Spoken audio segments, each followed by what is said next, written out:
Please do subscribe to Prajabheri News Channel.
అదేం తీస్తున్నవే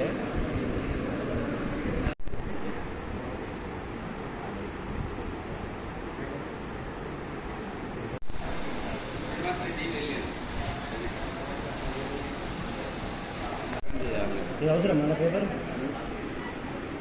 అవసరం అందరినీ తెచ్చింది నిజామాబాద్ జిల్లా కవుల చేత రచింపబడినటువంటి అయోధ్య వైభవం పుస్తక ఆవిష్కరణ మహోత్సవానికి చేసినటువంటి కవులకి, పెద్దలకు, అతిథులకు ప్రతి ఒక్కరికి కూడా వేదిక పక్షాన సంస్కార భారతి హిందూ శాఖ పక్షాన స్వాగతాంజలు తెలియజేస్తూ అతిథులను ఆహ్వానించుకుందా. ముందుగా ధన్పాల్ డాక్టర్ వినయ్ గారు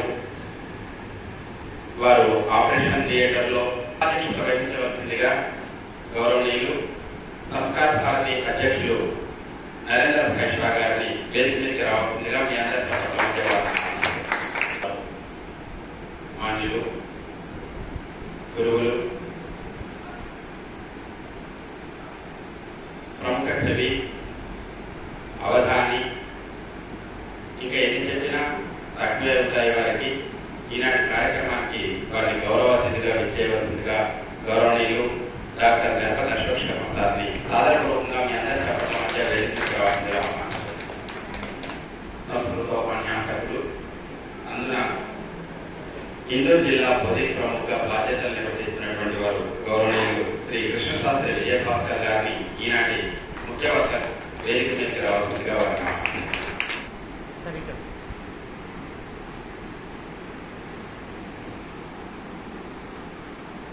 ముందుగా జ్యోతి ప్రజ్వలన చేసి కార్యక్రమాన్ని ప్రారంభించాల్సిందిగా అతిథులను ఆహ్వానించుకోవాలి.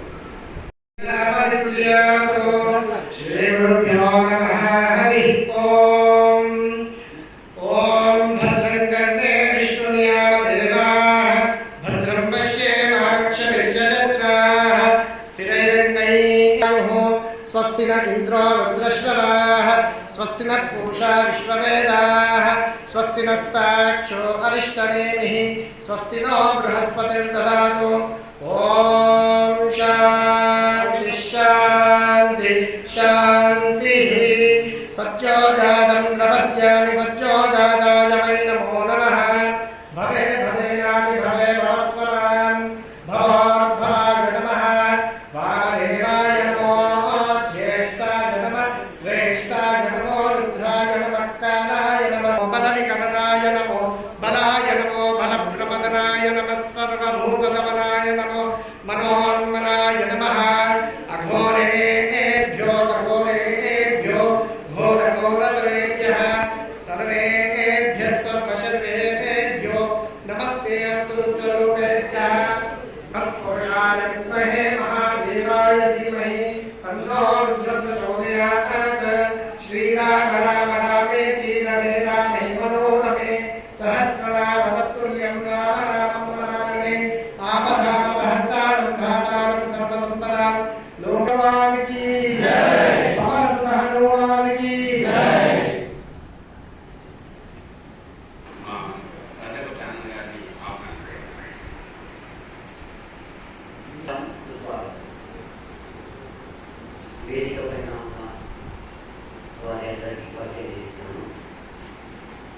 చివరి నుండి ఎడమ వైపు చివరి నుండి రెండవ వ్యక్తి నేటి సభాధ్యక్షులు శ్రీమాన్ నరేంద్ర మహిషా గారు. వీరు ప్రముఖ వ్యాపారవేత్త.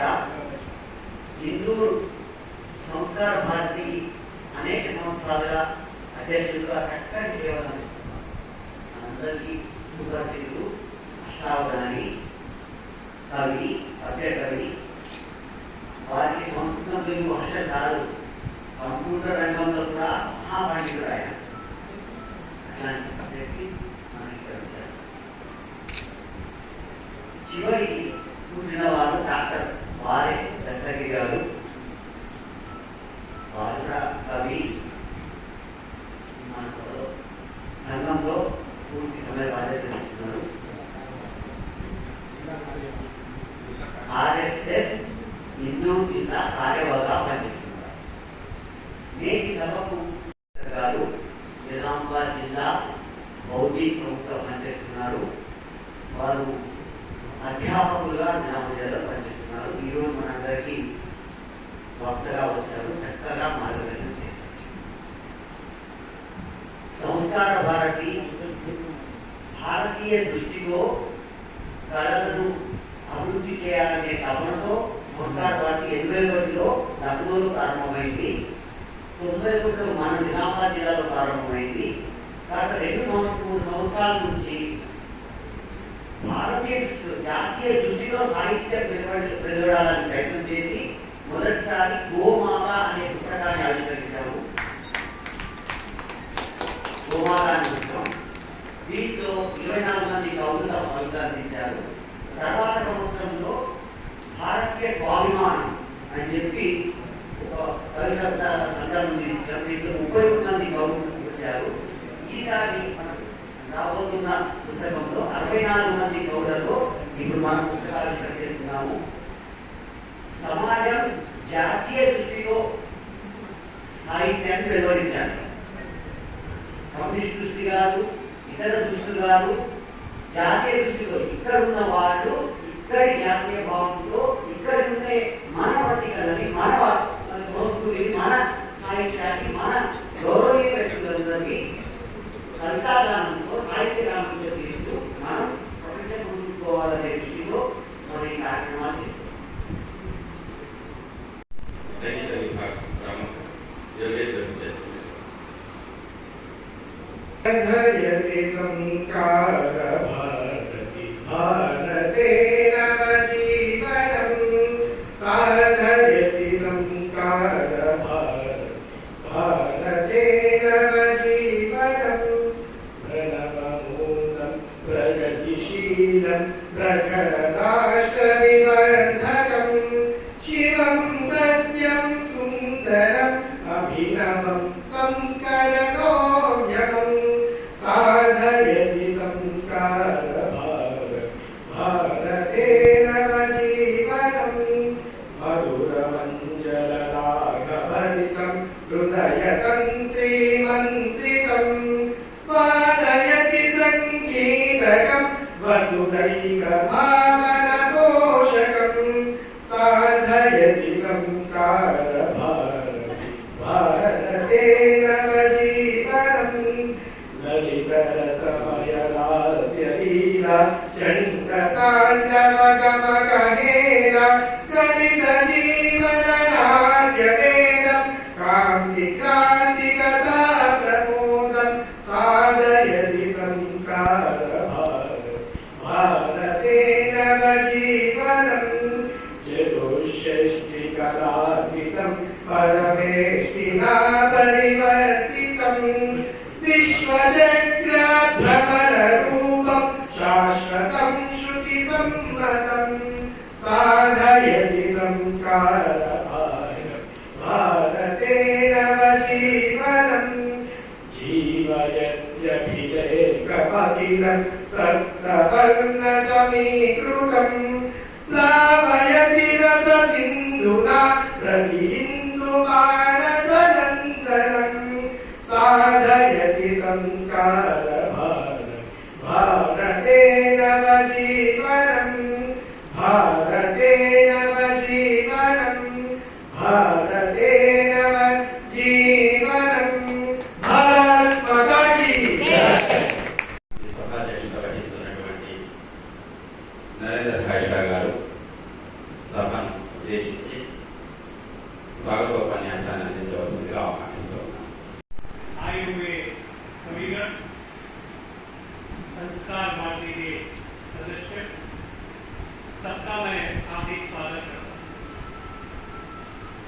हर वर्ष छवियों के संगठन के हिसाब से संस्कार भारती उगादी प्रोग्राम और कवि सम्मेलन को पूरी तरह अच्छी तरह से होता है, इसलिए मैं आप सबका आभार व्यक्त करता हूँ। प्रति साल कुछ ही प्रोग्राम करने के लिए ये बार हमें कवियों का मान और सम्मान बढ़ाने के लिए जो एक बुक स्थापित किए हैं, इसका सहयोग हमारा गंडरा प्रसाद और हमारा को जाता है। मैं सभी का हार्दिक स्वागत करता हूँ। ఈ సభను ఉద్దేశించి తమ అమూల్యమైన సందేశాన్ని అందించవలసిందిగా ఆహ్వానిస్తూ ఉన్నాను.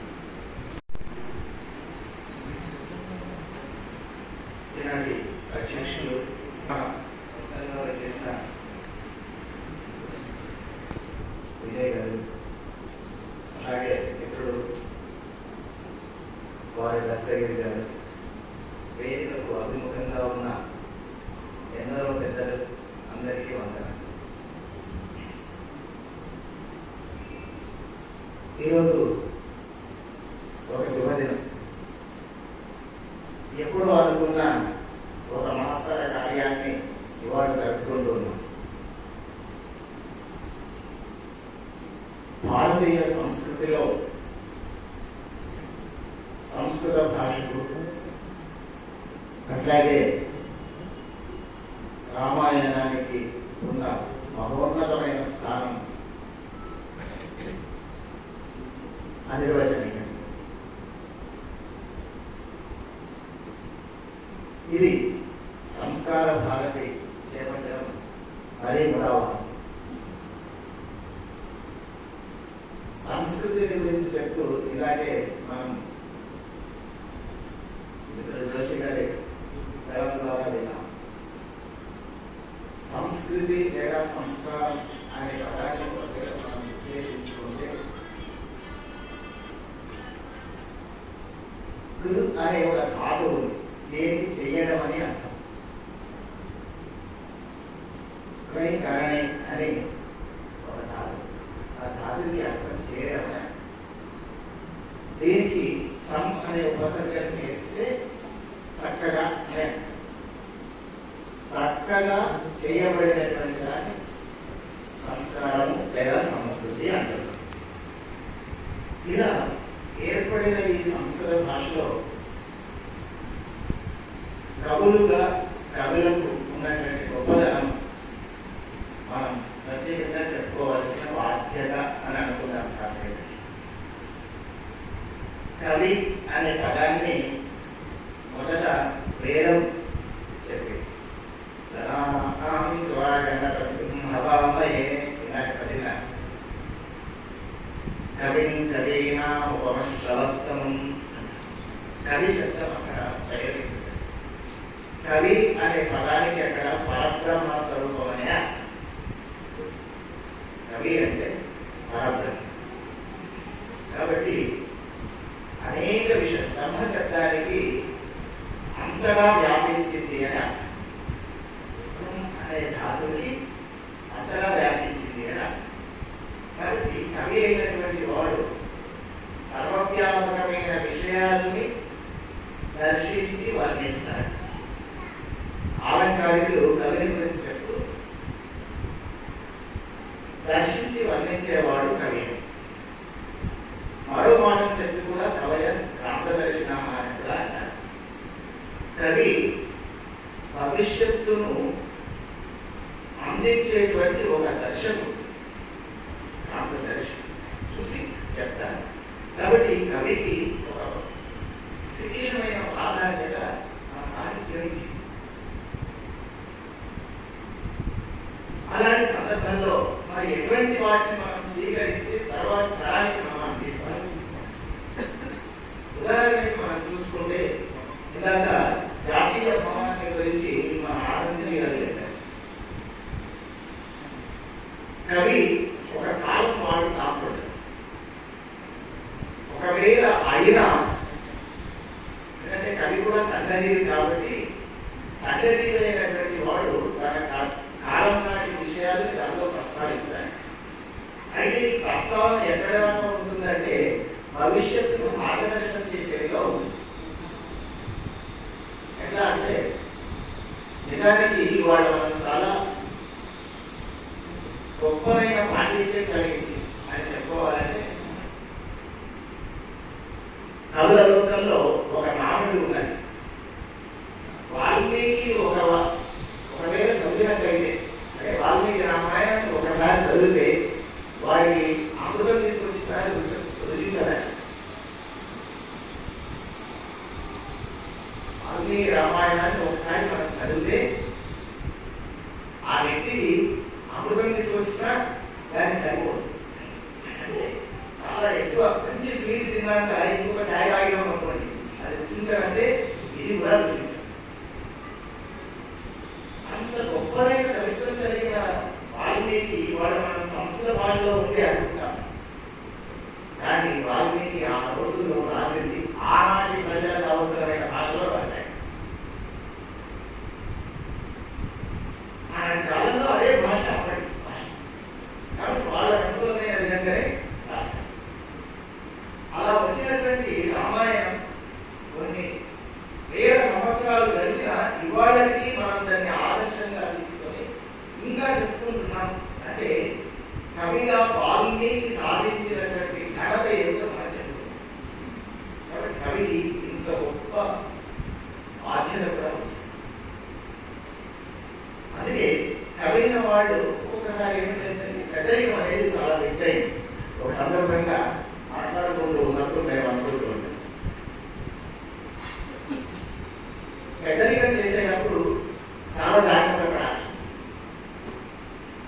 మైక్ ముందర వచ్చి నేను మాట్లాడాలంటే కొంచెం జాగ్రత్తగా పడాలి, ఒళ్ళు దగ్గర పెట్టుకొని మాట్లాడాలి. అదే బయట కూర్చొని మాట్లాడడం అనుకుంటూ ఇష్టం వచ్చినట్టు మాట్లాడుకోవచ్చు, దానికి విలువ సామాన్యం. అదే ఒకవేళ మాట్లాడినా మామూలుగా మాట్లాడినా, కానీ అదే అందరి ముందర మాట్లాడేటప్పుడు చాలా జాగ్రత్తగా మాట్లాడాలి. ఈ జాగ్రత్తగా కవి తాను కూడా గుర్తుంచుకోవాల్సి వస్తుంది. మనం చెప్పే అంశం సార్వజనీయం అవుతుందా, మనం చెప్పే అంశం లోకహితానికి ఏమైనా ఉంటుందా అనేది కూడా ఆలంకారికులు కవిత్వం ఎలా ఉండాలో చెప్తూ మాటలు చెప్పాను. మొదట విశ్వశ్రేయ కావ్యం అని అన్నప్పటికీ విశ్వానికి శ్రేయస్సు కలిగించేదే ఉండాలి. మొదటి ఎప్పుడు కూడా కవిత్వం అనేది ప్రపంచానికి ఉపయోగకరమైనటువంటిగా ఉండాలి. ఇక ఆ కవిత్వంలో ఉండాల్సినటువంటి కొన్ని లక్షణాలని మన ఆలంకారికులు చెప్పారు. శక్తి నిపుణత, లోక శాస్త్ర కావ్య గవేషణ, కావ్యజ్ఞ శిక్షయ అభ్యాస ఇది హేతు తదుద్భవే. కవిత్వం చెప్పాలంటే మనకి ఉండాలి అంట.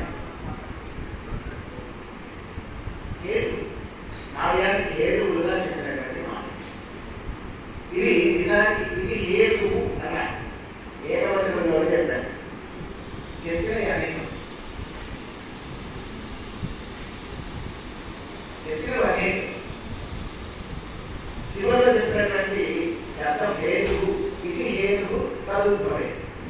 ఇది హేతు అన్నాడు అంటే అర్థం ఏంటంటే ఈ అన్ని కలిస్తేనే ఒక హేతు, అంటే అన్ని కలిస్తేనే ఒక అనేది మనం ఆ దానిలో నుంచి ఒక అంశం వచ్చింది అంటే సరే. ఉదాహరణకి అంగి అంటున్నాం, మనం చిన్న పదాన్ని తీసుకుంటాం, అంగి అంటాం. అంగి అనగానే తెలుగులో మనకు కనిపించేది మనం వేసుకున్నట్టు. ఇది కాస్త కొంచెం ఆలోచిస్తే అంగములు కలగలి అంగి. ఇక్కడ నుంచి ఒక అంగం, ఇక్కడ నుంచి ఇక్కడ వరకు ఒక అంగం, ఇక్కడ నుంచి ఇక్కడ వరకు ఒక అంగం, ఇక్కడ నుంచి ఒక అంగం. ఈ అన్ని రకాల అంగాలు కలిస్తేనే అంగే. ఇప్పుడు దీంట్లో ఏ ఒక్కడు అంగి అంటే సరిపోతుందా? అన్ని కలిస్తేనే అంగమైనట్టుగా ఏదులు కూడా అలాంటివి. మరి అది ఏమి కలిగి ఉండాలి? శక్తి అన్నాడు. శక్తి పదాన్ని కొంతమంది వేరే వేరే రకాలుగా ప్రతిభ అని. శక్తి అనే దానికి మనం ఒక రకంగా ఆలోచిస్తే మనిషికి ఆ కవితలు చెప్పాలనుకునేటువంటి వారికి కావ్యాలు చెప్పేటువంటి శక్తిని సంపాదించుకోవాలి. కవితలు చెప్పడానికి కావాల్సినటువంటి శక్తి ఏమిటంటే భాష. భాషాపరమైన వివిధ అంశాల మీద మనకు ఒక అవగాహన కలిగి ఉండాలి. ఇవి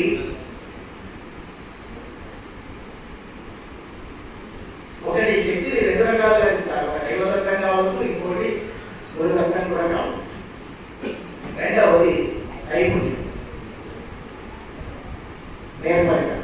ఈ నేర్పరితనాన్ని రెండు రకాలుగా చెప్తారు. నిపుణత లోక శాస్త్ర కావ్యాది అపేక్షణ. ఆ నైపుణ్యం అనేది ఎలా వస్తుందంటే లోకాన్ని కానీ కావ్యాలను కూడా మిగతా వాటిని చూడాలి. నేను కవిత్వం చెప్తానంటే ఏమి చదవనంటే రావట్లేదు. మనం ఒక కవిత్వాన్ని చెప్పాలంటే ఎన్నో చదివితే ఎన్నో విషయాలు చూస్తే లోకాన్ని కానీ కావ్యాలని కానీ తనకు ముందు ఉన్నటువంటి కావ్యాలని, తనకు ఉన్నటువంటి లోకాన్ని, తనకు ముందు ఉన్న లోకాలని వర్ణించినటువంటి చారిత్రక గ్రంథాలను కానీ ఇలాంటి వాటన్నిటిని పరిశీలించి అభ్యాసం చేస్తే వచ్చేది నైపుణ్యం. ఇది నైపుణ్యం. తర్వాత మరో విషయం అభ్యాసం. అభ్యాసం అంటే ఏదో నేను ప్రాక్టీస్ చేసిన రోజుల్లో మధ్య 4 సార్లు రాసుకొని వెనక మార్చుకుంటామంటే కాదు. కావ్యజ్ఞ శిక్షయ అభ్యాసం. కావ్యాల గురించి బాగా చదివిన వాళ్ళు, తెలిసిన వాళ్ళు ఎవరైతే ఉన్నారో వాళ్ళ దగ్గర శిక్షణ పొందాలి.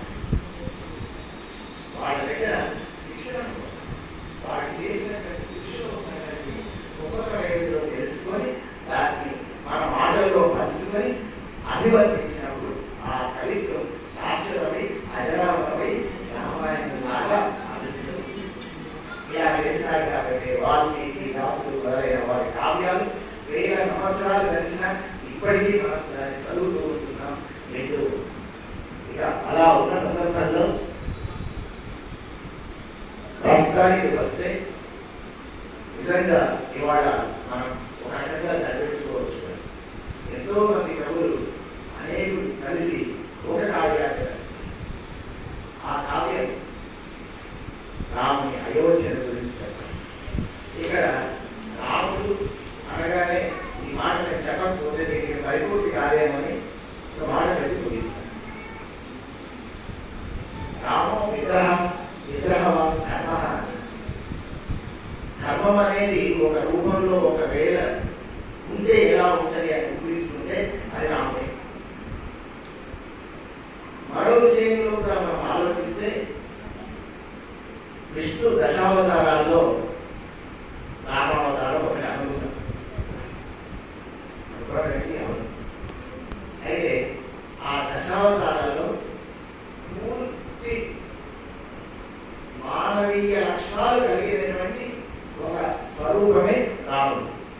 మిగతా రూపాల్లో వివిధ రూపాలు వైద్యమైనటువంటి అంశాలను మనం చూసుకున్నట్లయితే పంచభూతాల్లో ఉండేటువంటి జలపుత్రం నుంచి వచ్చినటువంటి అష్టపూర్వ ఆహార రూపాలలోంచి వచ్చి రాముడు అవతారం వచ్చేవారికి పరిపూర్ణమైనటువంటి మానవ లక్షణాలను బోధించడానికి వచ్చినటువంటి రూపమే. అందుకే రాముని గురించి చెప్తూ నాలుగు అడిగిన ప్రశ్నకు బ్రహ్మ చెప్పినటువంటి మాట అదే.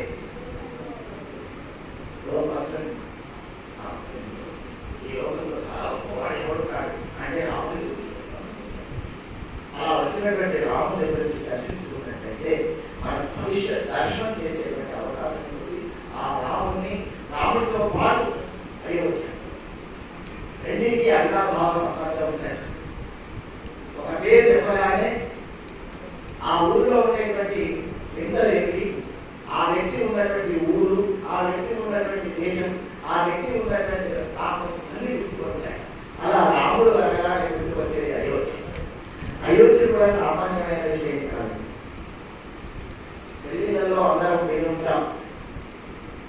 అష్టపుణ్య పోయి అని మా సంఘంలో చెప్తాను. 8 పుణ్యాత్మకమైనటువంటి పురాల గురించి చెప్పుకుంటే మొదటి ఊరు అదే. మోక్షాన్ని సాధించడానికి పనికి వచ్చేటువంటి వాటిని గురించి చెప్పాలంటే కూడా అయోధ్య మధుర మాయా అని చెప్పాల్సింది. మొదటిదే అయోధ్య. అలాంటి అయోధ్య గురించి చెప్పుకోవడం నిజంగా సంస్కార భారతి వారి కలిగిన ఒక మహత్తరమైన ఆలోచన. ఆ ఆలోచనలతో కవులలో మేధస్సులు పాటి కల్పించారు. అంతర్గతమైన కాలంలో తమ గణాన్ని నిర్మించి అక్షరబద్ధం చేశారు. అది ఈరోజు ఆవిష్కారం పొందబోతుంది మా అందరి చేతులది కాదు.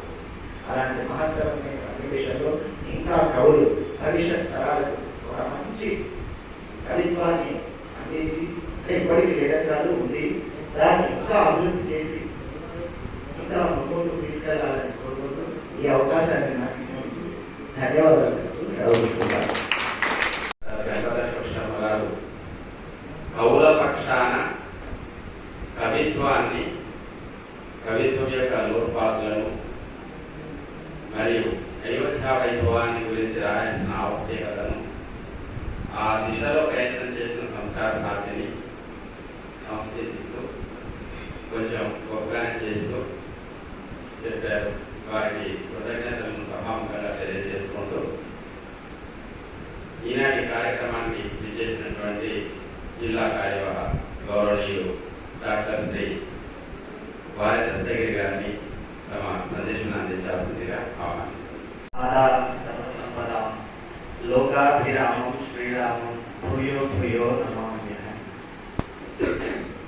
పరమాత్మ స్వరూపులుగా ఉన్నటువంటి మనందరికీ పరమాత్ముడు ప్రత్యక్ష మానవుడుగా, పరిపూర్ణ మానవుడుగా ఈ భూమిపై నడయాడిన అయోధ్యలో నివాసమైనటువంటి ఆ రాముని వైభవాన్ని ఇంతమంది చేత సృజింపజేసి దానిని ఈరోజు ఆవిష్కరించడానికి సిద్ధమైన సంస్కార భారతి ప్రయత్నాన్ని అభినందిస్తూ ఈ కార్యక్రమానికి విచ్చేసినటువంటి వేదికపై ఉన్న పెద్దలకి నమస్కరిస్తూ, వేదిక ముందున్నటువంటి పెద్దలకు కూడా నమస్కరిస్తూ ఒక చిన్న విషయం చెప్దాం అనుకుంటున్నాం.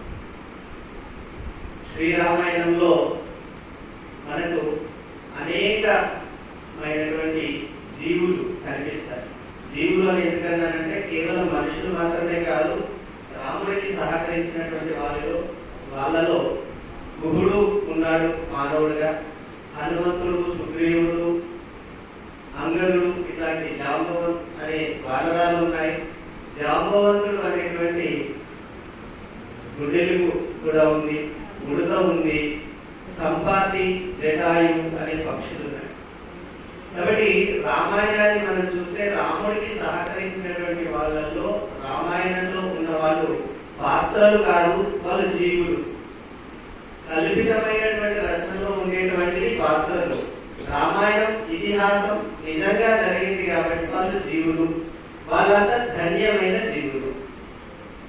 రాముడికి ప్రత్యక్షంగా సహకరించినటువంటి గుహుడు, హనుమంతుడు, సుగ్రీవుడు, జాంబవంతుడు, జటాయువు, ఉడత, వీళ్ళు ఎంత ధన్యతను పొందారో హనుమంతుడికి పరోక్షంగా రాముడికి పరోక్షంగా సహకరించినటువంటి సంపాతి కూడా అంతే పరిపూర్ణమైనటువంటి స్వర్గాన్ని, మోక్షాన్ని పొందింది. ఎందుకు ఈ విషయం చెప్తున్నానంటే మనందరికీ కూడా దైవ కార్యం చేయడానికి ప్రత్యక్షంగా అవకాశం లేనప్పుడు ఎవరైతే దైవ కార్యం చేస్తున్నారో వారికి సహకరించడం కూడా దైవ కార్యంతో సమానమే. మనందరికీ ధర్మ కార్యం చేయడానికి అవకాశం లేనప్పుడు ఎవరైతే నిజంగా ధర్మ కార్యం చేస్తున్నారో వాళ్ళకు సహకరించడం కూడా మన యొక్క ధర్మమే. అది కూడా మన జీవితాలని సార్థకం చేస్తుంది. మనందరి హృదయాలలో, మనందరి హృదయ కమలాలలో కొన్ని లక్షల సంవత్సరాలుగా ఉన్నటువంటి శ్రీరామచంద్రుడు ఒక 500 సంవత్సరాల నుండి ఎండలో ఎండుతూ, వానలో తడుస్తూ, చలిలో వణుకుతూ మనందరినీ దీవిస్తూ ఉన్నటువంటి ఆ రామచంద్రుడికి మనందరి కోరికల ఫలితంగా, మనందరి ఆశయాల ఫలితంగా, మనందరి పూజల ఫలితంగా ఒక భవ్యమైన రామ మందిరం నిర్మాణం జరిగింది.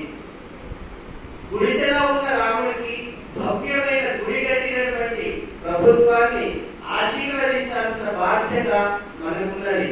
మనందరం కూడా రాముడికి గుడి కట్టే అవకాశం లేదు. మనందరికీ హనుమంతుడి లాగా రాముడికి సేవ చేసే అవకాశం రాదు.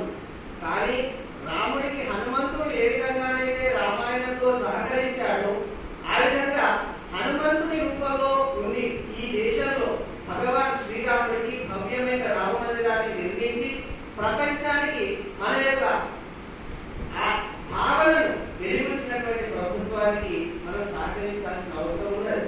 మనందరము ప్రభుత్వ ఉద్యోగులము. మనం చాలా మంది ప్రభుత్వ ఉద్యోగులుగా ఉన్నాం. మనం ఏ పార్టీకి పనిచేయాల్సిన అవసరం లేదు. కానీ ఎంత ప్రభుత్వ ఉద్యోగులమైనా మనకంటూ ఒక మనస్సాక్షి ఉంటుంది, మనకంటూ ఒక ధర్మం ఉంటుంది, మనం పూజించేటువంటి ఒక దేవుడు ఉంటాడు. ఆ దేవుడికి ధర్మానికి ప్రతిరూపంగా ఇందాక డాక్టర్ అశోక్ గణపతి శర్మ గారు చెప్పారు, రామో విగ్రహవాన్ ధర్మానికి ప్రతిరూపంగా ఉన్నటువంటి రాముడికి ఈ దేశంలో భవ్యమైన మందిరం నిర్మాణం జరిగింది. ఆ నిర్మాణము ఫలితంగానే ఇవాళ మనం అయోధ్య వైభవం అనే పేరుతోని కవితలు అల్లినాము, దాన్ని పుస్తక రూపంలో తీసుకొస్తున్నాము. ఒక జిల్లాలో జరిగినటువంటి చిన్న ప్రయత్నం ఇది. ఇట్లా దేశం మొత్తం ఎన్నో జరుగుతూ ఉన్నాయి. అటువంటి విషయాన్ని గుర్తుంచుకోవాలి. ఆ రాముడు చూపెట్టాడు. మన ఇందాక నేను చదివినటువంటి శ్లోకంలో అవదామ హర్తారం ధాతారం సర్వసంపదాం లోకాభిరామం శ్రీరామం భూయో భూయో నమామి. ఈ లోకాన్ని అంతటి కూడా ఆనందాన్ని కలిగించేటువంటి వాడు లోకాభిరాముడు. అటువంటి రాముడికి గుడి కట్టిన ప్రభుత్వాన్ని ఆశీర్వదించడం కోసం, మన హృదయ కమలాలలో నివాసమైనటువంటి ఆ పరమాత్మను తలుచుకోవడం కోసం 13వ తారీఖు జరిగేటువంటి ఎలక్షన్స్ లో ఈ విషయం గుర్తు పెట్టుకొని అయోధ్యకు వెళ్లి డైరెక్ట్ రామ మందిరంలో కమలాలతో అర్చన చేసే అవకాశం లేదు. పరోక్షంగా హృదయ కమలాలను భగవంతునికి అర్పించాలని చెప్పేసి మనస్ఫూర్తిగా కోరుతూ మనం ఎట్లాగో అర్పిస్తాం. అట్లాంటి హృదయం మనకు ఉంది కాబట్టి ఇక్కడి వరకు వచ్చినాం. ఆ పుస్తకంలో కవితలని మనం చెప్పినాము. కానీ మన చుట్టుపక్కల ఉన్నటువంటి వాళ్ళకి, మనం సమాజంలో ఉన్నటువంటి వాళ్ళకి, తెలియని వాళ్ళకి కూడా ఆ రాముడి వైభవాన్ని, రామరాజ్య స్థాపన యొక్క విశిష్టతని ఏమాత్రం మొహమాటం లేకుండా మనం ఏ పార్టీ కట్టువారు కప్పుకోవట్లేదు. మన మనసాక్షిగా మనం చెప్పే అవకాశం మనకుంది. కాబట్టి ఆ దిశగా మనందరం ప్రయత్నం చేస్తామని, దానికోసం ఎవరు భయపడకుండా ఆ మన ద్వారా ఒక అష్టోత్తర శతనామావళి, అష్టోత్తరం జరిగేటప్పుడు ఒక్కొక్క పుష్పాన్ని ఏ విధంగానైతే రాముడి పాదాల దగ్గర వెళ్తామో అట్లాంటి ప్రయత్నం మనందరం చేయాలని ఆశిస్తూ నాకు ఈ అవకాశం ఇచ్చిన సంస్కార భారతి వారికి ధన్యవాదాలు తెలియజేస్తూ మీ అందరికీ ఈనాటి కార్యక్రమంలో సంస్కార భారతి పరిచయాన్ని అందించాల్సిందిగా మా సంస్కార భారతి ఉపాధ్యక్షులు ప్రముఖ న్యాయవాది గౌరవనీయులు రాజకుమార్ గారిని సాధారణ అందరికీ తెలుసు, ఇందూరు నగరంలో సంస్కార భారతి ద్వారా జరుగుతున్నటువంటి కార్యక్రమాల్లో ముఖ్యంగా దేశభక్తి గీతి యొక్క ప్రతియోగిత, అలాగే ఎందుకంటే ప్రసిద్ధి నాచినటువంటి సంస్కార భారతి యొక్క కార్యక్రమం గోరఖ్మాన్ చౌక్లో ఏదైతే గణేష్ నిమజ్జన కార్యక్రమానికి స్వాగతం చెబుతూ చేస్తున్నటువంటి నచ్చల ప్రోగ్రాం, అలాగే పాలమూరులో భరత్మయి జయంతి, ఈ యొక్క కార్యక్రమాల జరుగుతున్నటువంటి సంస్కార భారతి యొక్క ప్రముఖమైన ఉద్దేశం మన యొక్క భారతీయ సంస్కృతి నిలబెడుతూ ఈ రోజుల్లో చూస్తున్నాము. మన సంస్కృతి యొక్క పరిణామాలు, ఎవరైతే సంస్కృతిని విభూతి తెస్తున్నారో వారి యొక్క దశాంశం అనేది రాబోదని ఒక చిన్న ప్రయత్నం సంస్కారాన్ని చేస్తుంది. మీ అందరికీ కూడా తెలుసు, గతంలో పర్యావరణాన్ని కాపాడడానికి కూడా మట్టి గణపతి వాడదామనే ఒక నినాదం గత 30 సంవత్సరాల ముందనే మన హిందూ నగరంలో కరపత్రాల ద్వారా, అలాగే గణేష్ మండలిలో ఢిల్లీ సాంగ్స్ కానివ్వండి, ఆర్కెస్ట్రా కానివ్వండి, అవి జరగొద్దనే కూడా ఒక విషయంలో చాలా పెద్ద ఉద్యమం సంస్కార పార్టీ చేస్తుంది, చేయకూడదు. అయితే ఈ రోజుల్లో చూస్తున్నాం మండపాల యొక్క వాతావరణం కూడా చాలా వరకు చేంజెస్ వచ్చినట్టు కూడా మనం చూస్తున్నాం. అయితే ముందు కూడా ఇటువంటి కార్యక్రమాలు చేస్తూ కవిత సాగుడి కానివ్వండి, లేఖనాలు కానివ్వండి, వేరే ఇతర ఏదైతే ప్రజలకు సంబంధించిన కార్యక్రమాలు ఏవైతే సంస్థానికి ఎదురు మీ అందరి సహకారం కూడా ఇలాగే ఇస్తారని ఆశిస్తూ నాకు అవకాశం ఇచ్చినందుకు నేను జై శ్రీరామ్. ధన్యవాదాలు తెలియజేస్తూ వైఎస్ గీతి అందించవలసిందిగా వివేక్ దౌలా గారిని ఆహ్వానిస్తారు. భారతి వందనం వాత్సల్య పూర్ణావందనం, తల్లి భారతి వందనం వాత్సల్య పూర్ణావందనం, శుభముగా వరదిల్లినాము తనువునే అర్పింతుమమ్మా, తల్లి భారతి వందనం వాత్సల్య పూర్ణావందనం, భవ్య హిందూ రాష్ట్రమందున అవయవాలై నిలచినాము, శక్తిమంతుడు ఈశ్వరుణ్ణి సతతము ధ్యానించినాము, హిందూ భూమిలో హిందూలుగా జగతిలో వెలుగొందుతాము, హిందూ భూమిలో హిందూలుగా జగతిలో వెలుగొందుతాము, నీదు కార్యము పూర్తి చేయగా దీవెనలు అందించవమ్మా, తల్లి భారతి వందనం వాత్సల్య పూర్ణావందనం, జగమంత ఎదురై పోరు సల్పిన తలను వంచని బలము నిమ్ము, సకల విశ్వము సాగరముగా శిరము వంచడి శీలమిమ్ము, ముల్లబాటని తెలిసి తెలిసి నడుము కట్టి కదలినాము,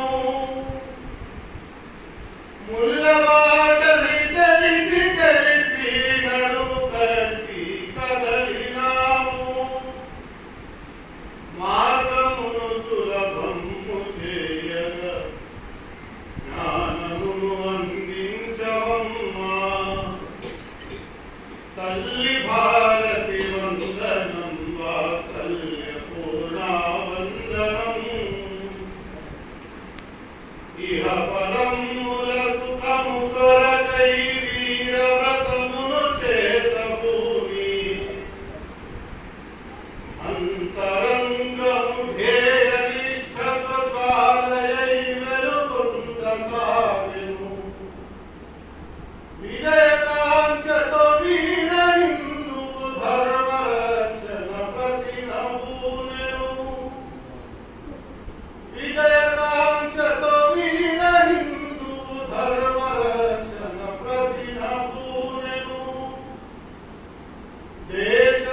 తల్లి భారతి వందనం వాత్సల్య పూర్ణా వందనం. వచ్చే చేస్తున్నారు మా ఫోటో పంపించండి అని చెప్పేసి దయచేసి అన్నిలో భాగంగా మనం పుస్తకావిష్కరణ కార్యక్రమంలోకి వెళ్దాం. మా ఆరోగ్య సత్యంతాన్ని వేదిక రావాల్సిందిగా, అదేవిధంగా సంస్కార భారతి ప్రధాన కార్యదర్శి తాంపూర్ శ్రీనివాస్ గారిని వేదిక రావాల్సిందిగా దేవత తొలగిస్తాను. పుస్తకాన్ని అందరికీ శంకర్ సార్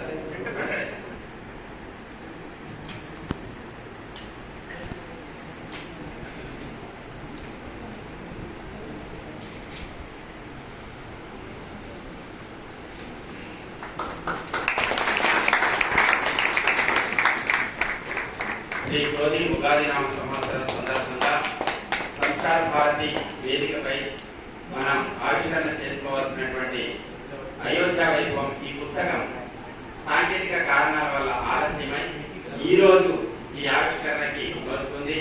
అయినా ఈ ఆవిష్కరణ జరుగుతున్న శుభ సందర్భంగా గట్టిగా చప్పట్లతో గట్టిగా జై శ్రీరామ్, జై శ్రీరామ్, రామ లక్ష్మణ జానకి జై బోలో హనుమాన్ కి, రామ లక్ష్మణ జానకి జై బోలో హనుమాన్ కి, భారత్ మాతా కి జై. తెలుగు పంచాంగాన్ని అనుసరిస్తూ కాలమాన్ని అనుసరిస్తూ మన కాలమాన్ని రూపొందిస్తుంది కేంద్ర శాఖ హైదరాబాద్ నుండి. జాతీయ స్థాయిలో కూడా ఉంటుంది, కానీ ఇది హైదరాబాద్ వారికి ఇది ఇవ్వడం జరుగుతుంది. వ్యక్తిగత సభ్యత్వం 100 రూపాయలు ఉంటుందండి. కుటుంబ సభ్యత్వం అంటే ఒక సంవత్సరం కుటుంబ సభ్యత్వం 500 రూపాయలు ఉంటాయి. సూరం ఆనంద్ గారు మా కోశాధికారి గారు అక్కడ కూర్చున్నారు. సభ్యత్వం తీసుకున్న వాళ్ళకి క్యాలెండర్ ఇవ్వడం జరుగుతుంది. వారు అక్కడ ఉన్నారండి. సభ్యత్వం తీసుకోవాల్సిందిగా తీసుకునే వారికి విన్నవిస్తూ ఉన్నాం. ఈ క్యాలెండర్ లో పద్మ అవార్డు గ్రహీతలు ఎవరైతే ఉన్నారో, పద్మశ్రీ అవార్డు గ్రహీతలు ఎవరైతే ఉన్నారో వారి గురించిన పూర్తి సమాచారాన్ని తెలుగు కాలమాన్ని అనుసరిస్తూ అందించినటువంటి క్యాలెండర్ అండి. మనమంతా కూడా ఇది ఇక్కడ ఆవిష్కరణ జరపండి అని చెప్పేసి భాగ్యనగరం నుండి మనకు అందించారు. ధన్యవాదాలు భాగ్యనగరం సంస్కార భారతి శాఖ వారికి ధన్యవాదాలు తెలియజేస్తూ ఈ క్యాలెండర్ ని ఆవిష్కరించిన శుభ సందర్భాన్ని మీరందరూ కూడా చెప్పట్లతో ఆశీర్వదించారు.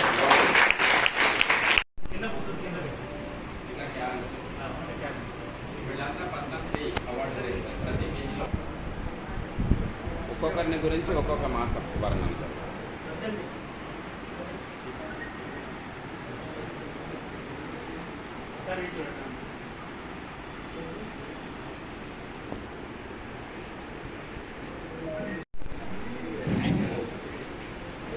ధన్యవాదాలండి. మనం సూచన గమనిస్తాం. వెనుక సూరం ఆనంద్ గారు కూర్చున్నారు. సభ్యత్వం స్వీకరించే వాళ్ళు స్వీకరించవలసిందిగా సవినీయంగా కోరుకుంటూ ఈనాటి కార్యక్రమానికి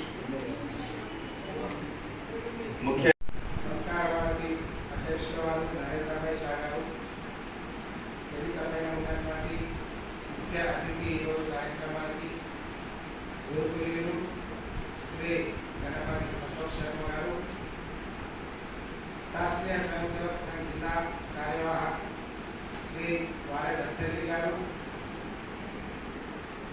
ఈ యొక్క సంస్కార భారతి కార్యకర్తలు, ఇతర హిందూ బంధువులు, స్వయం సేవకులు, సోదర సోదరీమణులు అందరికీ నమస్కారం. రాముని గురించి, రామాయణం గురించి మీకు నేను చెప్పాల్సినటువంటి అవసరం లేదనుకుంటున్నాను. ఎందుకంటే సాక్షాత్తుగా చాలా మంది ఇందులో కవులు, కవితలు రాసిన వాళ్ళే ఉన్నారు కాబట్టి దాని గురించి పెద్దలు కవిన వస్త్రం అనే కవి యొక్క నిర్వచనాన్ని కూడా, కవి యొక్క ఉద్దేశాన్ని, కవి ఎలా ఉండాలి, సాహిత్యం ఎలా ఉండాలి, రాముడు ఎలా ఉంటాడు, రామాయణం ఎలా ఉండాలి ఇత్యాది విషయాలన్నీ కూడా వేదిక పైన ఉన్నటువంటి పెద్దలు విన్నవించారు. అయోధ్య, ఈ అయోధ్య నగరం అంటే ఒకప్పుడు ప్రపంచానికి జ్ఞానభిక్ష పెట్టినటువంటిది, ప్రపంచాన్ని పరిపాలించినటువంటిది అయోధ్య నగరం. దశరథ మహారాజు సంవత్సరాలు ఈ యొక్క అయోధ్య నగరం కేంద్రంగా భూమండలాలందరినీ కూడా పరిపాలించారు. 65,000 సంవత్సరాలు. వాళ్ళ పుత్రుడైనటువంటి శ్రీరామచంద్రుడు 11,000 సంవత్సరాలు. 11,000 సంవత్సరాలు ఈ యొక్క భూమండలం మొత్తాన్ని పరిపాలించి ధర్మపరంగా మీరైతే ఇంతకుముందు చెప్పినట్టుగా రామో విగ్రహమా ధర్మ అన్నట్టుగా రాముడు అంటే ధర్మం అన్నట్టుగా శ్రీరాముడి యొక్క పరిపాలన మనం ఇప్పటికీ కూడా చాలా మంది రాజ్యం ఎలా ఉండాలి అంటే రామరాజ్యంలా ఉండాలి అని చెప్తారే కానీ ఇంకొక ఉపమానాన్ని తీసుకో ఆ విధంగా పరిపాలించేవారు. అయితే తర్వాత కాలఖండంలో అనేక మంది రాజులు పరిపాలించిన రాముని యొక్క ఉదాహరణని మనం చెప్పుకుంటా ఉంటాం. అయోధ్య నగరం అంటే మరి అంత వైభవంగా వికసించినటువంటిది. సప్త మహానగరాలలో అయోధ్య, మధుర, మాయ, కాశీ, కాంచి, అవంతిక, వైశాలి, ద్వారికా, ధ్యేయ, పురి, తక్షశిల, గయ అన్నట్టుగా విధంగా ఏ విధంగా అయితే మనము 7 సప్త నగరాలలో అకారముతో ప్రారంభమైనటువంటిది అయోధ్య. అయోధ్య అంటే యోధులకు జయించడానికి వీలు కానటువంటిది అని ఉత్పత్తి అర్థం. అవన్నీ విషయాలు మీకు తెలిసినటువంటిది. కానీ ఈ యొక్క యుగంలో ఏం జరిగింది? మరి ఆ యొక్క శ్రీరామునికి అటువంటి దుస్థితి ఎందుకు పట్టింది? ఆ యొక్క రామాలయానికి అక్కడ ఎందుకు ఆ విధంగా రాముడు 500 సంవత్సరాల పాటు ఎండలో ఎండుతూ వానలో తడుస్తూ చలిలో వణుకుతూ ఎందుకు ఉండాల్సి వచ్చింది? హిందువుల యొక్క దౌర్భాగ్యమైనటువంటి పరిస్థితి ఏ విధంగా ఉన్నది అక్కడ అనే విషయాలు మనం ఇక్కడ తెలుసుకోవాల్సినటువంటి అవసరం ఉన్నది. సంఘే శక్తి కలో యుగే అని చెప్పడం జరిగింది. అంటే త్రేతాయుగంలో సాక్షాత్తు భగవంతుడు పుట్టి ఆ విధంగా జంతువులందరినీ కూడా చేరదీసి వాటితో ధర్మాన్ని స్థాపించేది. అదేవిధంగా ద్వాపర యుగంలో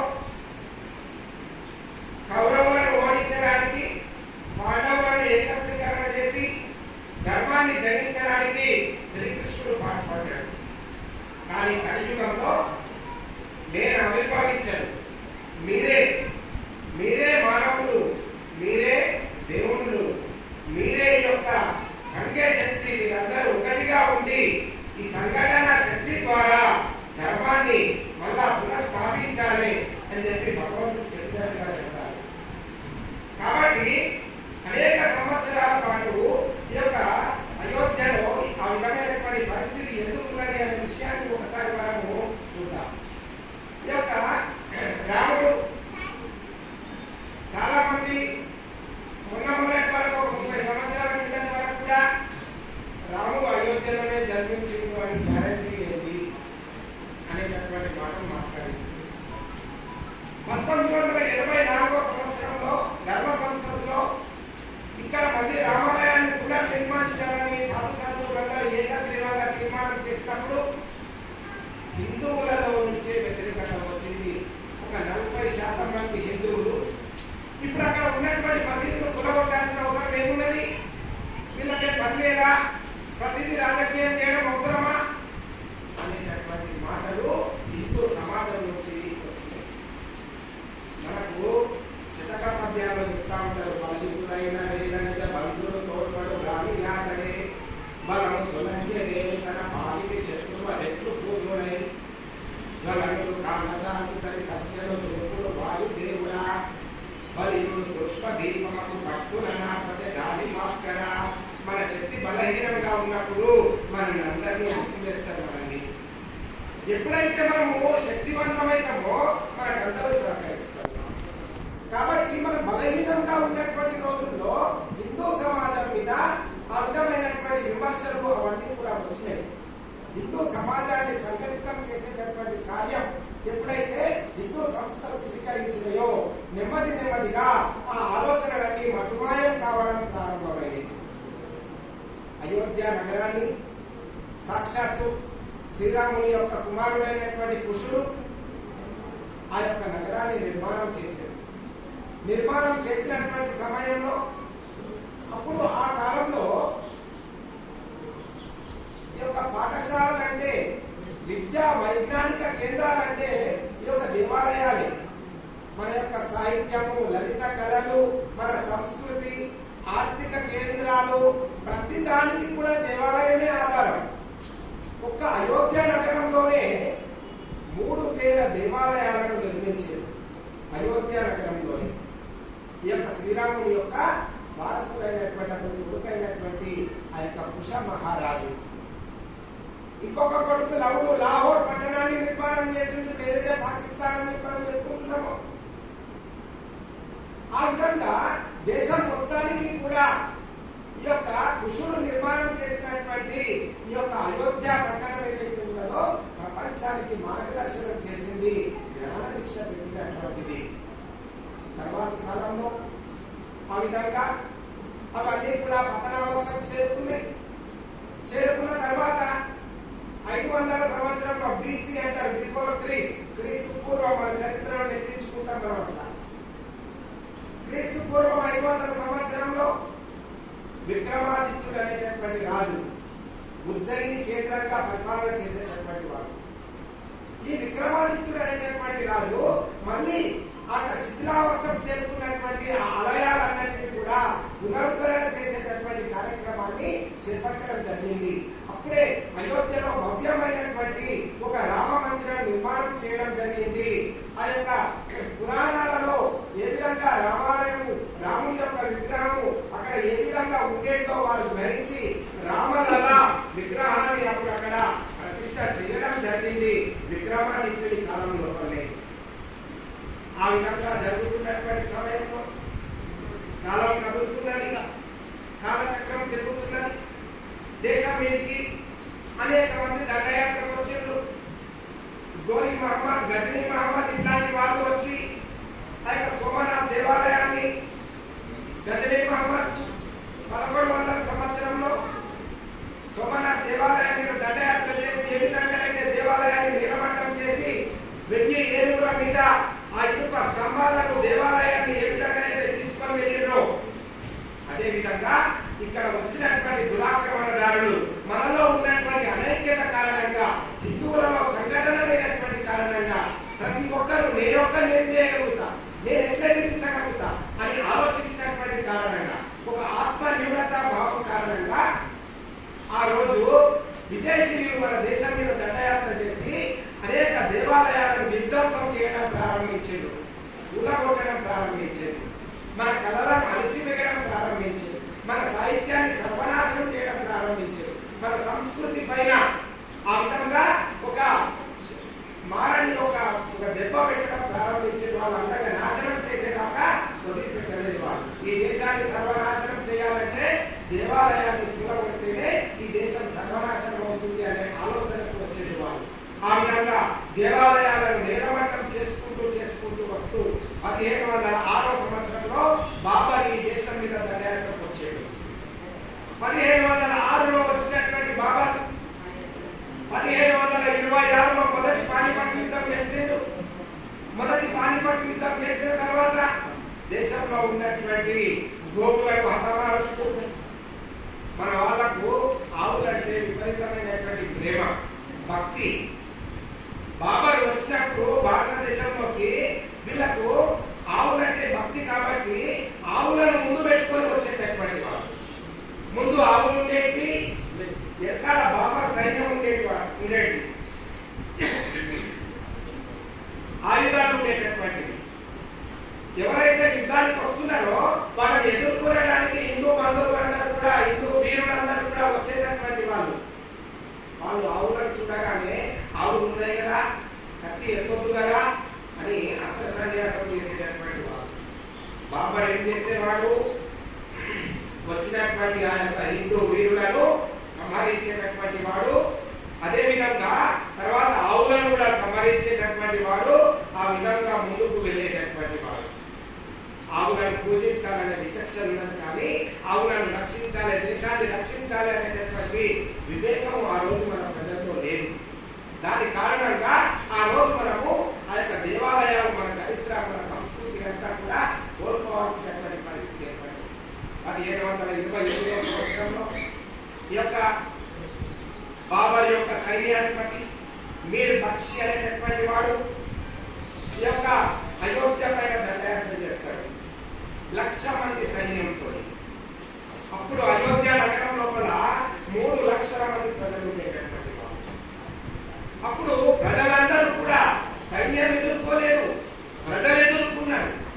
మా రామలల విగ్రహం, మా రామాలయాన్ని మేము కాపాడుకుంటామని చెప్పి లక్షల కొద్ది ప్రజలు ఇల్లు వదిలిపెట్టి బయటకు వచ్చేసారు. తల్లి పిల్లలు అందరూ కూడా చిన్న పెద్ద తేడా లేకుండా ప్రతి ఒక్కరు కూడా వీధిలోకి వచ్చి పోరాటం చేశారు. 1,00,000 మందికి పైగా ఆ రోజు మారణకాండ జరిపిండు మీర్ బక్షి. ఆ విధంగా రాముని కోసం అని చెప్పి అనేక మంది బలిదానం చేస్తే అనేక మందిని సంహరించి ఇంకా చాలా మందిని ముస్లింలుగా మార్చి ఆ యొక్క రామ మందిరాన్ని విధ్వంసం చేసి దాని మీద గుంబాటాలు ఏర్పాటు చేయడం జరిగింది. ఆ యొక్క గుంబాసులు ఏర్పాటు చేసి దీన్ని బాబ్రీ మసీద్ అని దీనికి నేను నామకరణం చేస్తున్నా అని ఆ యొక్క గోడల పైన రాయడం జరిగింది. బాబర్ నామా అనే నేను పుస్తకాన్ని రాసుకున్నాడు. ఆ బాబర్ నామాలో కూడా నేను పలానా సంవత్సరం ఈ విధంగా దీన్ని విధ్వంసం చేశానని చెప్పి గోడల మీద రాసుకోవడం జరిగింది. అది వాళ్ళకు ప్రధానమైనటువంటి ఆధారమైంది కోర్టులో. ఇట్లా 197 సంవత్సరాల పాటు ఆ యొక్క మసీదు గురించి అక్కడ ప్రార్థనల గురించి అందరు మర్చిపోయిండు. ఇట్లా జరుగుతున్నటువంటి సమయంలో 1717 సంవత్సరం రాజస్థాన్ కు చెందినటువంటి హిందూ రాజు 1717 తర్వాత వాళ్ళు హిందూ రాజులందరూ కూడా మళ్ళీ భారతదేశంలో సంస్కృతిని పునరుద్ధరింప చేయాలనేటటువంటి ఉద్దేశంతో మళ్ళీ మన యొక్క ధర్మాన్ని నిలబెట్టాలని హిందూ దేవాలయాలను పునరుద్ధరించుకుంటూ వస్తున్నారు. అప్పటికి ఔరంగజేబు యొక్క శకం ముగిసింది. ఎప్పుడైతే 1717లో రాజా జయసింగ్ అనేటటువంటి రాజు అయోధ్యను సందర్శిస్తాడు, అయోధ్యలో ఉండేటటువంటి ఆ రామలల విగ్రహాన్ని పునఃప్రతిష్ఠ చేయాలని చెప్పి అనుకుంటాడు. ఆయన మిగతా ముస్లిం రాజులందరూ కూడా దీన్ని వ్యతిరేకిస్తారు.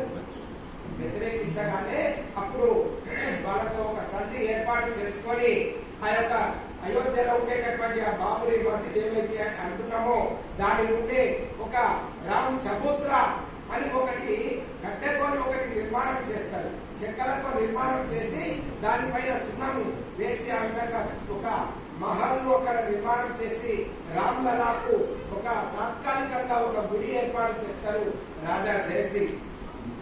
తర్వాత అంతేకాకుండా ఆయన చేసిన ఇంకొక గొప్ప పని ఏంటంటే అది 2.77 ఎకరాల యొక్క భూమి, 2 ఎకరాల 77 సెంట్ల యొక్క భూమి.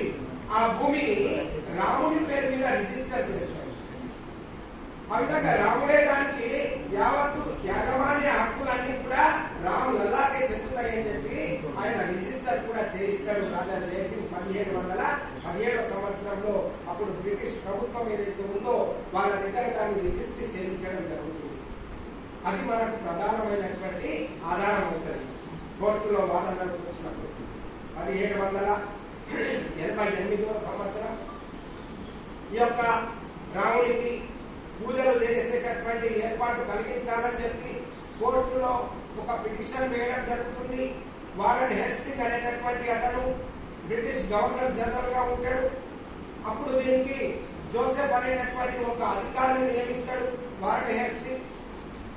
అట్లా నియమించి మరి దీని యొక్క విషయం ఏంటో చూడండి అని అంటే అప్పుడు రామునికి అప్పటి వరకు మళ్ళా పూజాధికారులన్నీ కూడా బంద్ అయిన తర్వాత మళ్ళా అతను పూజాధికారులు జరిగేటట్టుగా ఏర్పాటు చేపిస్తాడు.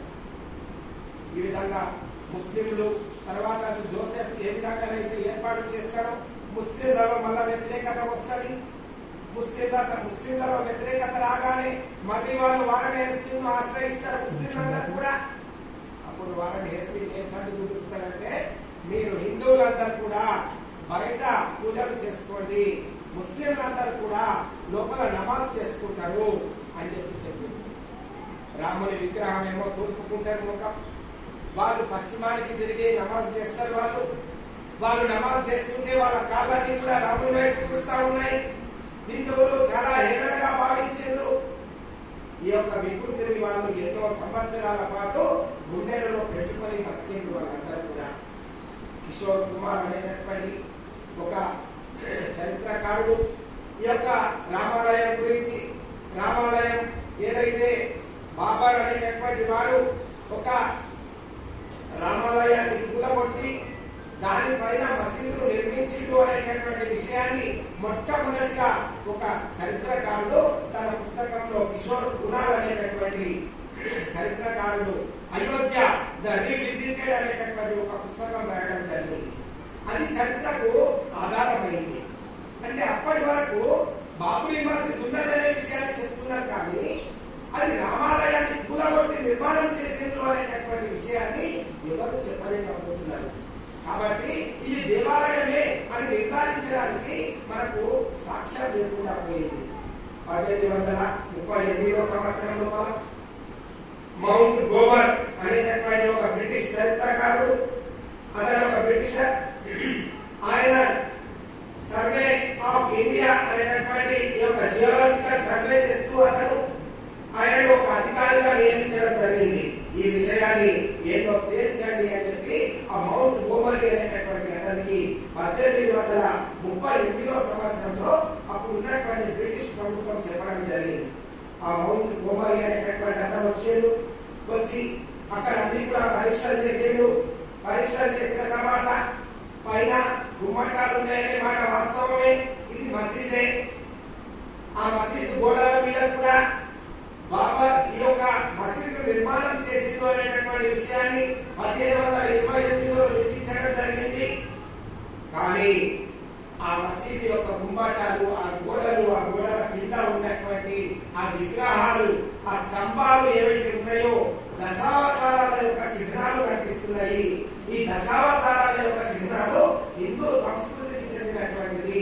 కింద ఉన్నటువంటి ఆ బండలు, కింద పునాదుల పైన ఉన్నటువంటి స్ట్రక్చర్ నిర్మాణం ఏదైతే ఉందో ఇది హిందూ దేవాలయాల యొక్క చిహ్నాలు. ఇవన్నీ కూడా ఇక్కడ స్పష్టంగా కనిపిస్తున్నాయి అనేటటువంటి విషయాన్ని ఈ మౌంట్ గోమర్ అనేటటువంటి బ్రిటిష్ చరిత్రకారుడు ఆ విధంగా గవర్నర్ జనరల్ కు ఒక రిపోర్ట్, ఒక నివేదికను ఇచ్చి ఖచ్చితంగా ఇక్కడ ఒక దేవాలయం ఉండేది, ఈ దేవాలయాన్ని వాళ్ళు కూల్చి మసీదును నిర్మాణం చేశారు వాళ్ళు అనేటటువంటి విషయాన్ని ఈ మౌంట్ గోవర్ అనేటటువంటి అతను నివేదికలో ఇవ్వడం జరిగింది.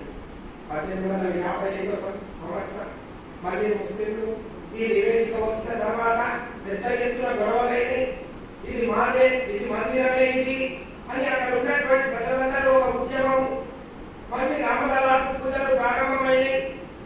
అక్కడ మా యొక్క దేవాలయం మాకు అప్పగించాల్సిందే అని ధర్నాలు ప్రారంభమైనాయి. ఉపవాసాలు, నిరాహార దీక్షలు, అక్కడి నుంచి హనుమాన్ గడి వరకు అందరూ కూడా పాదయాత్రలు చేయడము, మోకాళ్ళ మీద నడవడము, అనేక మంది హిందువులు అనేక రకాలుగా వాళ్ళ యొక్క సమ్మెలు చేయడం జరిగింది. ఆ విధంగా 1855 సంవత్సరంలో ముస్లింలు సుప్రీంకోర్టుకు అప్పీల్ వెళ్ళడం జరిగింది. అప్పుడు ఉన్నటువంటి బ్రిటిష్ వాళ్ళు, బ్రిటిష్ ప్రభుత్వం వాళ్ళని విభజించు పాలించు అనేటటువంటి నీతి కాబట్టి వాళ్ళు అదే తీర్పును మళ్ళీ ముస్లింలు లోపల, హిందువులు బయట ఈ విధంగా మీరు నమాజులు, ప్రార్థనలు చేసుకోవచ్చు అని చెప్పడం జరిగింది. 1934లో ఒక సంఘటన జరిగింది. స్వాతంత్రానికి దగ్గరైన షాజహాన్పూర్ అనేటటువంటి ప్రదేశం ఉత్తరప్రదేశ్ లో, అక్కడ పెద్ద ఎత్తున గోహత్య జరుగుతుంది, హిందువుల పైన మారణకాండ చేయడం జరుగుతుంది. అప్పుడు ఆ సమయంలో ఈ యొక్క హిందూ ముస్లింల యొక్క కొట్లాటలో అక్కడ పెద్ద ఎత్తున ఘర్షణ ఏర్పడుతుంది. ఈ ఫైజాబాద్ జిల్లా, ఈ అయోధ్య ఉండేటటువంటిది ఇప్పుడు అయోధ్య జిల్లా అయింది. అంతకుముందు ఇది ఫైజాబాద్ డిస్ట్రిక్ట్ అనేటటువంటి వాళ్ళు ఈ యొక్క ఫైజాబాద్ జిల్లాలో కూడా పెద్ద ఎత్తున మారణ హోమం జరుగుతుంది. అప్పుడు హిందువులందరూ కూడా ఒక్కసారిగా పైకెళ్ళి ఆ విధంగా ఆ బాబరీ మసీదును పాక్షికంగా ధ్వంసం చేయడం 1934లో జరుగుతుంది. ఎప్పుడైతే ఆ విధంగా పాక్షికంగా ధ్వంసం చేసిందో అప్పటి నుంచి మళ్ళీ దాన్ని మూసివేయడం జరుగుతుంది. 1947లో భారతదేశానికి స్వాతంత్రం వస్తుంది. అందరూ హిందువులు అనుకుంటారు దేశానికి స్వాతంత్రం వచ్చింది, ఇక హిందూ రాజ్యం అయిపోతుంది, ఇక తప్పకుండా గుడిని తెరుస్తారు, దానికోసం ప్రత్యేకంగా అడగాల్సిన అవసరం లేదు ఇక రాముడు మనవాడే, మనం మంచిగా పూజలు చేసుకోవచ్చు అని చెప్పి ఇక్కడ ప్రజలందరూ భావించేది. కానీ వచ్చినటువంటి నాయకత్వం ఏదైతే ఉన్నదో మళ్ళీ హిందూ వ్యతిరేక ప్రభుత్వం, ఏదైతే ముస్లిం సంతుష్టీకరణ చేస్తూ వాళ్ళ ఓటు బ్యాంకు కోసం వాళ్ళ యొక్క ఓట్లు మోస్తున్నటువంటి ప్రభుత్వమే మళ్ళీ అధికారంలోకి రావడం జరిగింది. ఎప్పుడైతే ఆ యొక్క ప్రభుత్వం వచ్చిందో మళ్ళీ యథాతథ స్థితిని కొనసాగిస్తూ అదే విధంగా రాముడికి పూజాధికారులు నిర్వహించకుండా దాన్ని ఆ విధంగా అక్కడ మసీదు లేదు, గుడి లేదు అనేటటువంటి ఉద్దేశాన్ని ప్రజల నెత్తిన రుద్దేటటువంటి ప్రయత్నం చేశారు. 1949 సంవత్సరం అక్కడ ఫైజాబాద్ డిస్ట్రిక్ట్ కలెక్టర్గా కేరళకు చెందినటువంటి ఒక కేకే నాయర్ అనేటటువంటి ఒక అతను అక్కడికి కలెక్టర్గా రావడం జరిగింది. ఇతను గొప్ప పండితుడు, గొప్ప మేధావి, భారతదేశంలో ఒక గొప్ప మేధావిగా పరిగణించదగిన కేకే నాయర్. ఆయన లండన్ వెళ్ళి ఎట్ బారిస్టర్, ఎట్ ఐసిఎస్ రెండు పాస్ అయినటువంటి వ్యక్తి కేకే నాయర్. రెండు ఏకకాలంలో ఐసిఎస్ అంటే ఐఏఎస్ అంటే 23-24 సంవత్సరాల వయసులోనే ఐసిఎస్ పాస్ అవుతాడు, బారిస్టర్ కూడా పాస్ అవుతాడు. భారతదేశం యొక్క మూలాలను స్పష్టంగా చదివినటువంటి వ్యక్తి ఈ యొక్క కేకే నాయర్. ఆయన ఫైజాబాద్ డిస్ట్రిక్ట్ మెజిస్ట్రేట్ గా నియమితుడు, జిల్లా కలెక్టర్ గా వస్తాడు 1949 సంవత్సరం. రాగానే ఇక్కడ బయట ఉన్నటువంటి ఆ యొక్క దేవాలయానికి ఆ విధంగా పూజలు జరుగుతూ ఉంటాయి. అప్పుడప్పుడు వెళ్ళి పూజ చేస్తూ వస్తూ ఉంటాడు. అక్కడ కోర్టుకు ఒక అనుమతిని, ఒక పిటిషన్ పెట్టుకుంటారు మీరు ఆ యొక్క ఫైజాబాద్ డిస్ట్రిక్ట్ కోర్టు.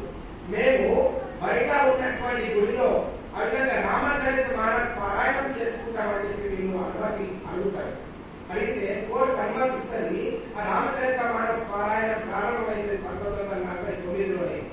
తర్వాత ఒక అర్ధరాత్రి ఒక సంఘటన జరుగుతుంది 1949 సంవత్సరంలో. ఏంటంటే ఆ సంఘటన ఆ యొక్క ఏదైతే ముస్లింలు మసీద్ అని చెప్పి భావిస్తున్నారో ఆ ప్రదేశంలో రామ్లల్లా విగ్రహాలు ప్రత్యక్షమైంది. స్వయంగా రామ్లల్లా అక్కడ విరాజమానమవుతాడు. గంటలు మోగుతూ ఉంటాయి. అర్ధరాత్రి 1 గంట రాముడు ప్రత్యక్షమై ఒక విగ్రహ రూపంలో అక్కడ అందరికి దర్శనమిస్తూ ఉంటాడు. ఆ గంటలు విని అక్కడ ఉన్నటువంటి ప్రజలందరూ అక్కడ గుమిగూడుతారు. ఇక్కడ ఏమో జరుగుతుంది అని చెప్పి ముస్లింలు కూడా గుమిగూడుతారు. అందరూ ఒకటేసారి గుమిగూడేసరికి పోలీసులు అక్కడికి వచ్చేస్తారు. వాళ్ళందరినీ చెల్లాచెదురుగా చేసి లాఠీ చార్జ్ చేసి ఎక్కడి వాళ్ళని అక్కడ నిలబొట్టేస్తారు. ఈ యొక్క విషయము అప్పటి ప్రధానమంత్రి జవహర్లాల్ నెహ్రూ వారికి చేరుతుంది. పెద్ద ఎత్తున హింసాకాండ జరిగేటటువంటి ప్రయత్నం జరుగుతుంది అక్కడ. ఈ కేకే నాయర్ తెలివిగా అక్కడ పరిస్థితిని చక్కబెడతా ఉంటాడు. అప్పుడు ఉత్తరప్రదేశ్ హోంమంత్రిగా లాల్ బహదూర్ శాస్త్రి గారు ఉంటారు, ముఖ్యమంత్రిగా గోవింద వల్లభ్ పంత్ గారు ఉంటారు, కేంద్ర మంత్రిగా గృహ మంత్రిగా సర్దార్ వల్లభాయ్ పటేల్ ఉంటారు, జవహర్లాల్ నెహ్రూ ప్రధానమంత్రి. అప్పుడు జవహర్లాల్ నెహ్రూ వీరికి ఒక టెలిగ్రామ్ చేస్తారు.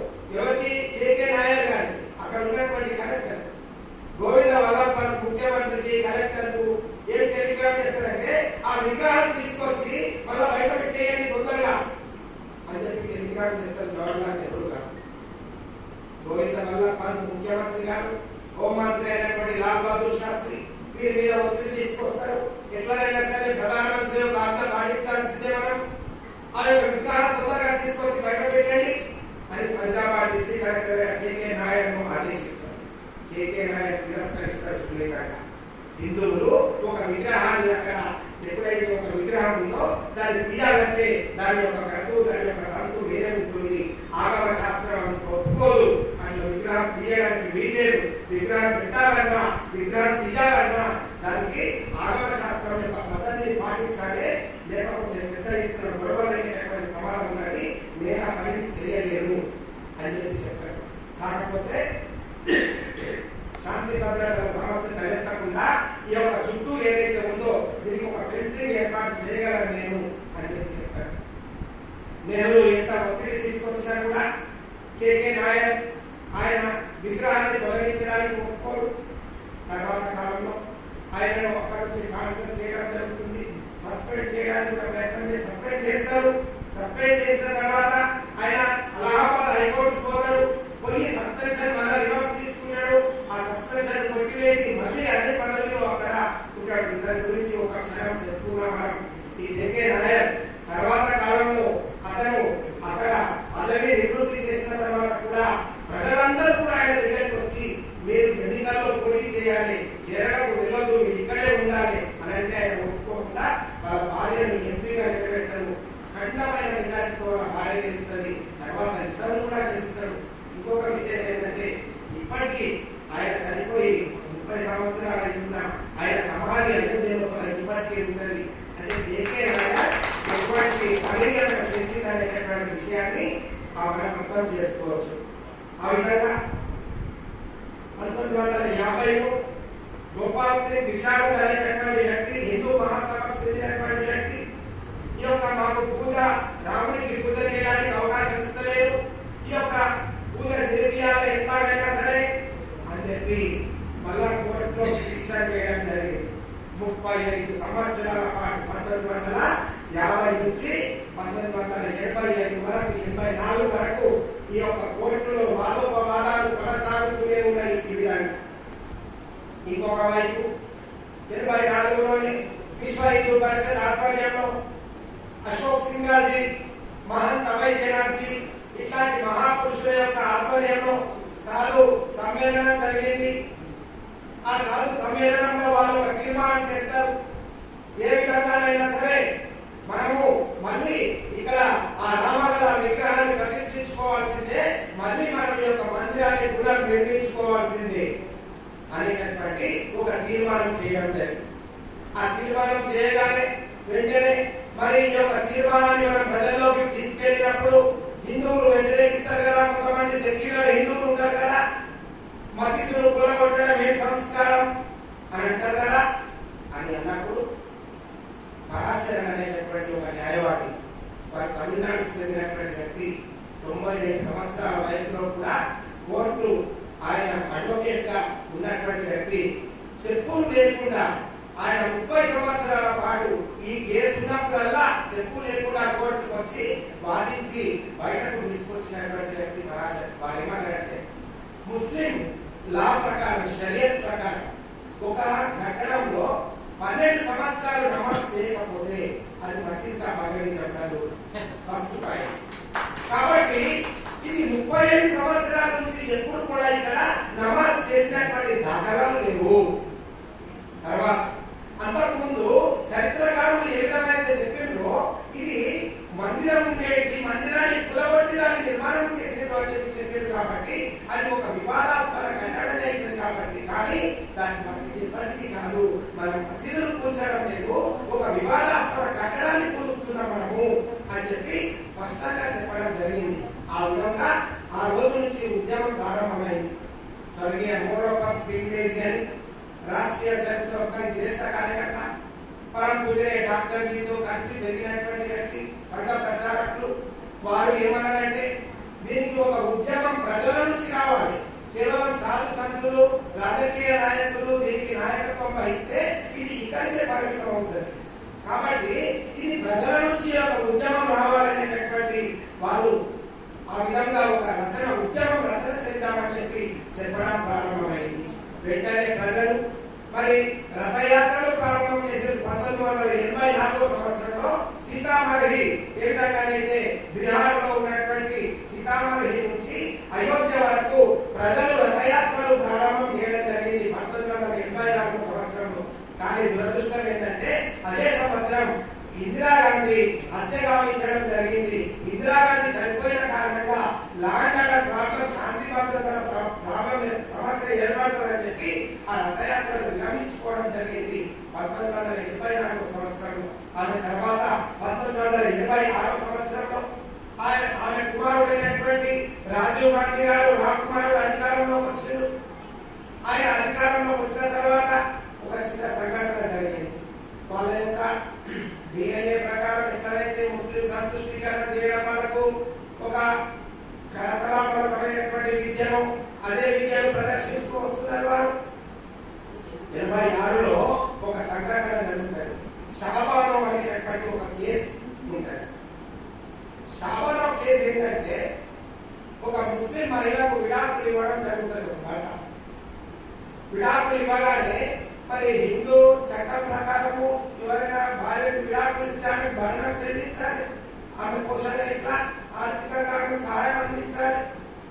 కాబట్టి సుప్రీంకోర్టు వరకు వెళ్తుంది ఆమె షాబానో అనే ముస్లిం మహిళ. సుప్రీంకోర్టు ఏం తీర్పిస్తుందంటే ఆమె బతకడం కష్టమైతుంది నువ్వు విడాకులు ఇస్తే, కాబట్టి ఆమెకు భరణం చెల్లించాల్సిందే అని చెప్పి సుప్రీంకోర్టు ఈ యొక్క తీర్పు వాడి ఇవ్వడం జరుగుతుంది.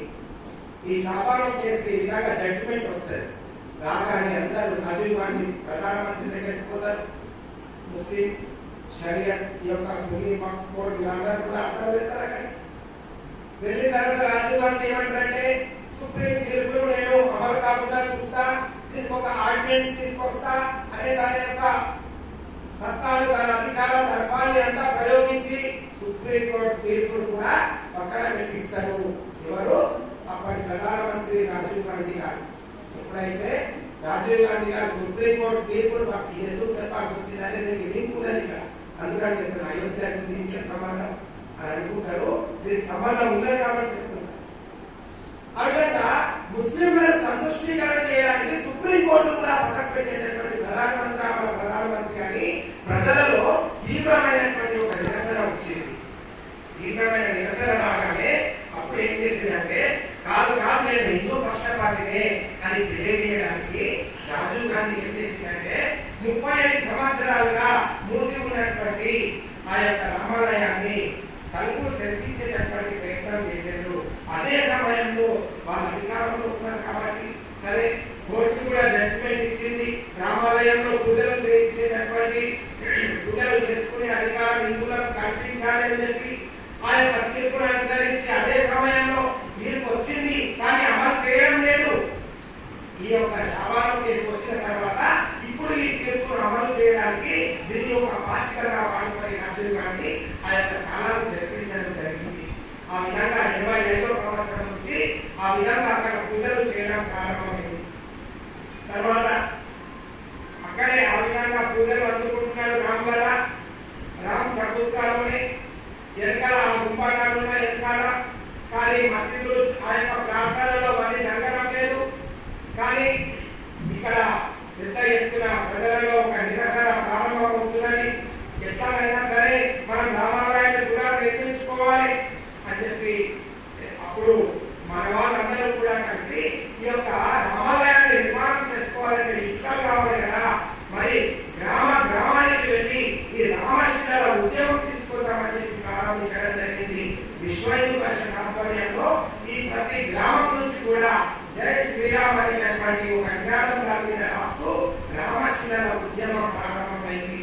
అది 1989వ సంవత్సరం 29వ సంవత్సరం వరకు కొనసాగింది.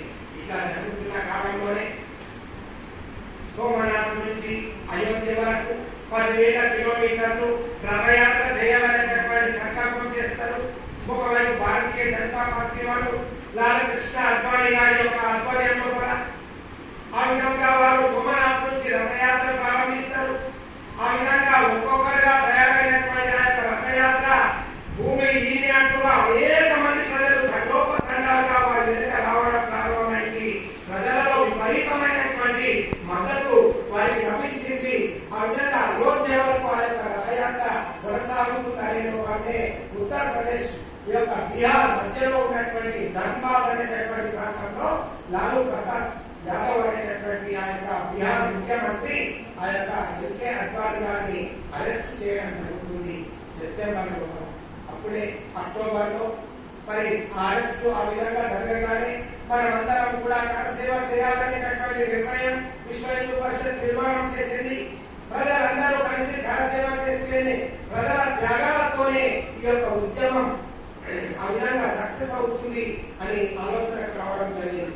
స్వామి వివేకానందుడు చెప్పాడు, great things can be done by great sacrifice only. గొప్ప గొప్ప త్యాగాల వల్లనే గొప్ప గొప్ప పనులు నిర్మాణం అవుతాయి.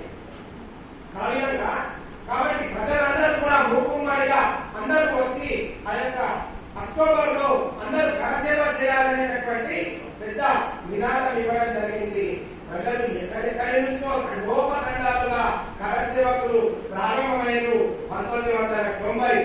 యొక్క అక్టోబర్లో అనేక మంది కరసేవకులు తిరగడం జరిగింది. దారి పొడవునా అనేక మంది కరసేవకులను ఎక్కడికక్కడ బంధించడం జరిగింది. ఎక్కడి వాళ్ళని అక్కడ అరెస్టులు చేయడం జరిగింది, జైల్లో పెట్టడం జరిగింది. పోలీసు వాళ్ళను తప్పించుకొని పొలాలలో పరిగెత్తుకుంటూ 30-40 కిలోమీటర్లు ఆ విధంగా పరిగెత్తి అయోధ్యకు చేరినటువంటి వాళ్ళు కూడా ఉన్నారు, చేరలేకపోయినటువంటి వాళ్ళు కూడా ఉన్నారు. అందులో నేను కూడా ఒకరిని. ఆ కరసేవలో 30 కిలోమీటర్ల పాటు పొలాలలో పోయి అక్కడి దాకా చేరుకోకముందే మఫ్టీలో ఉన్నటువంటి పోలీసులు మమ్మల్ని అరెస్ట్ చేసి ఒక జైల్లో 4 రోజులు ఉంచిన తర్వాత అక్కడి నుంచి విడుదల చేయడం జరిగింది. ఆ యొక్క అక్టోబర్ 30 తారీఖు అన్నప్పుడు ఆ సమయంలో కొంతమంది కార్యకర్తలు ఆ యొక్క మస్జిద్ గుంబాటాల పైన వరకు కూడా ఎక్కడం జరిగింది. కొన్ని వేల మంది కార్యకర్తలు ఒకటి దాకా ఆ యొక్క పంచకోశి పరిక్రమ అని చెప్పి 5 కోసుల దూరాన్ని బారికేడ్లతో ముళ్ళతో బంధించినా కూడా అన్నిటినీ ఛేదించుకొని ఆ విధంగా అక్కడికి ఎక్కడం జరిగింది. ఇందులో ఒక వింత కూడా జరుగుతుంది. అది ఏంటంటే ఆ గుంబటాల మీద ఆ యొక్క అక్టోబర్ మొదటి కరసేవలో మొట్టమొదటిగా ఎక్కినటువంటిది ఒక వానరము. కాషాయ ధ్వజాన్ని పట్టుకొని వానరము పరిగెత్తుతుంది. అది అందరూ శుభ సూచకంగా భావిస్తారు. వానరం ఎప్పుడైతే ఆ గుంబట మీద పరిగెత్తుతుందో అందరూ కూడా ఒక ఉత్సాహం వస్తుంది. దానికి కాషాయ ధ్వజం వివరించారు. అది ఎక్కడి నుంచి వచ్చింది, ఇంతమంది మనుషుల మధ్య అది ఎట్లా వచ్చింది, అందరూ ఆశ్చర్యమైపోయింది.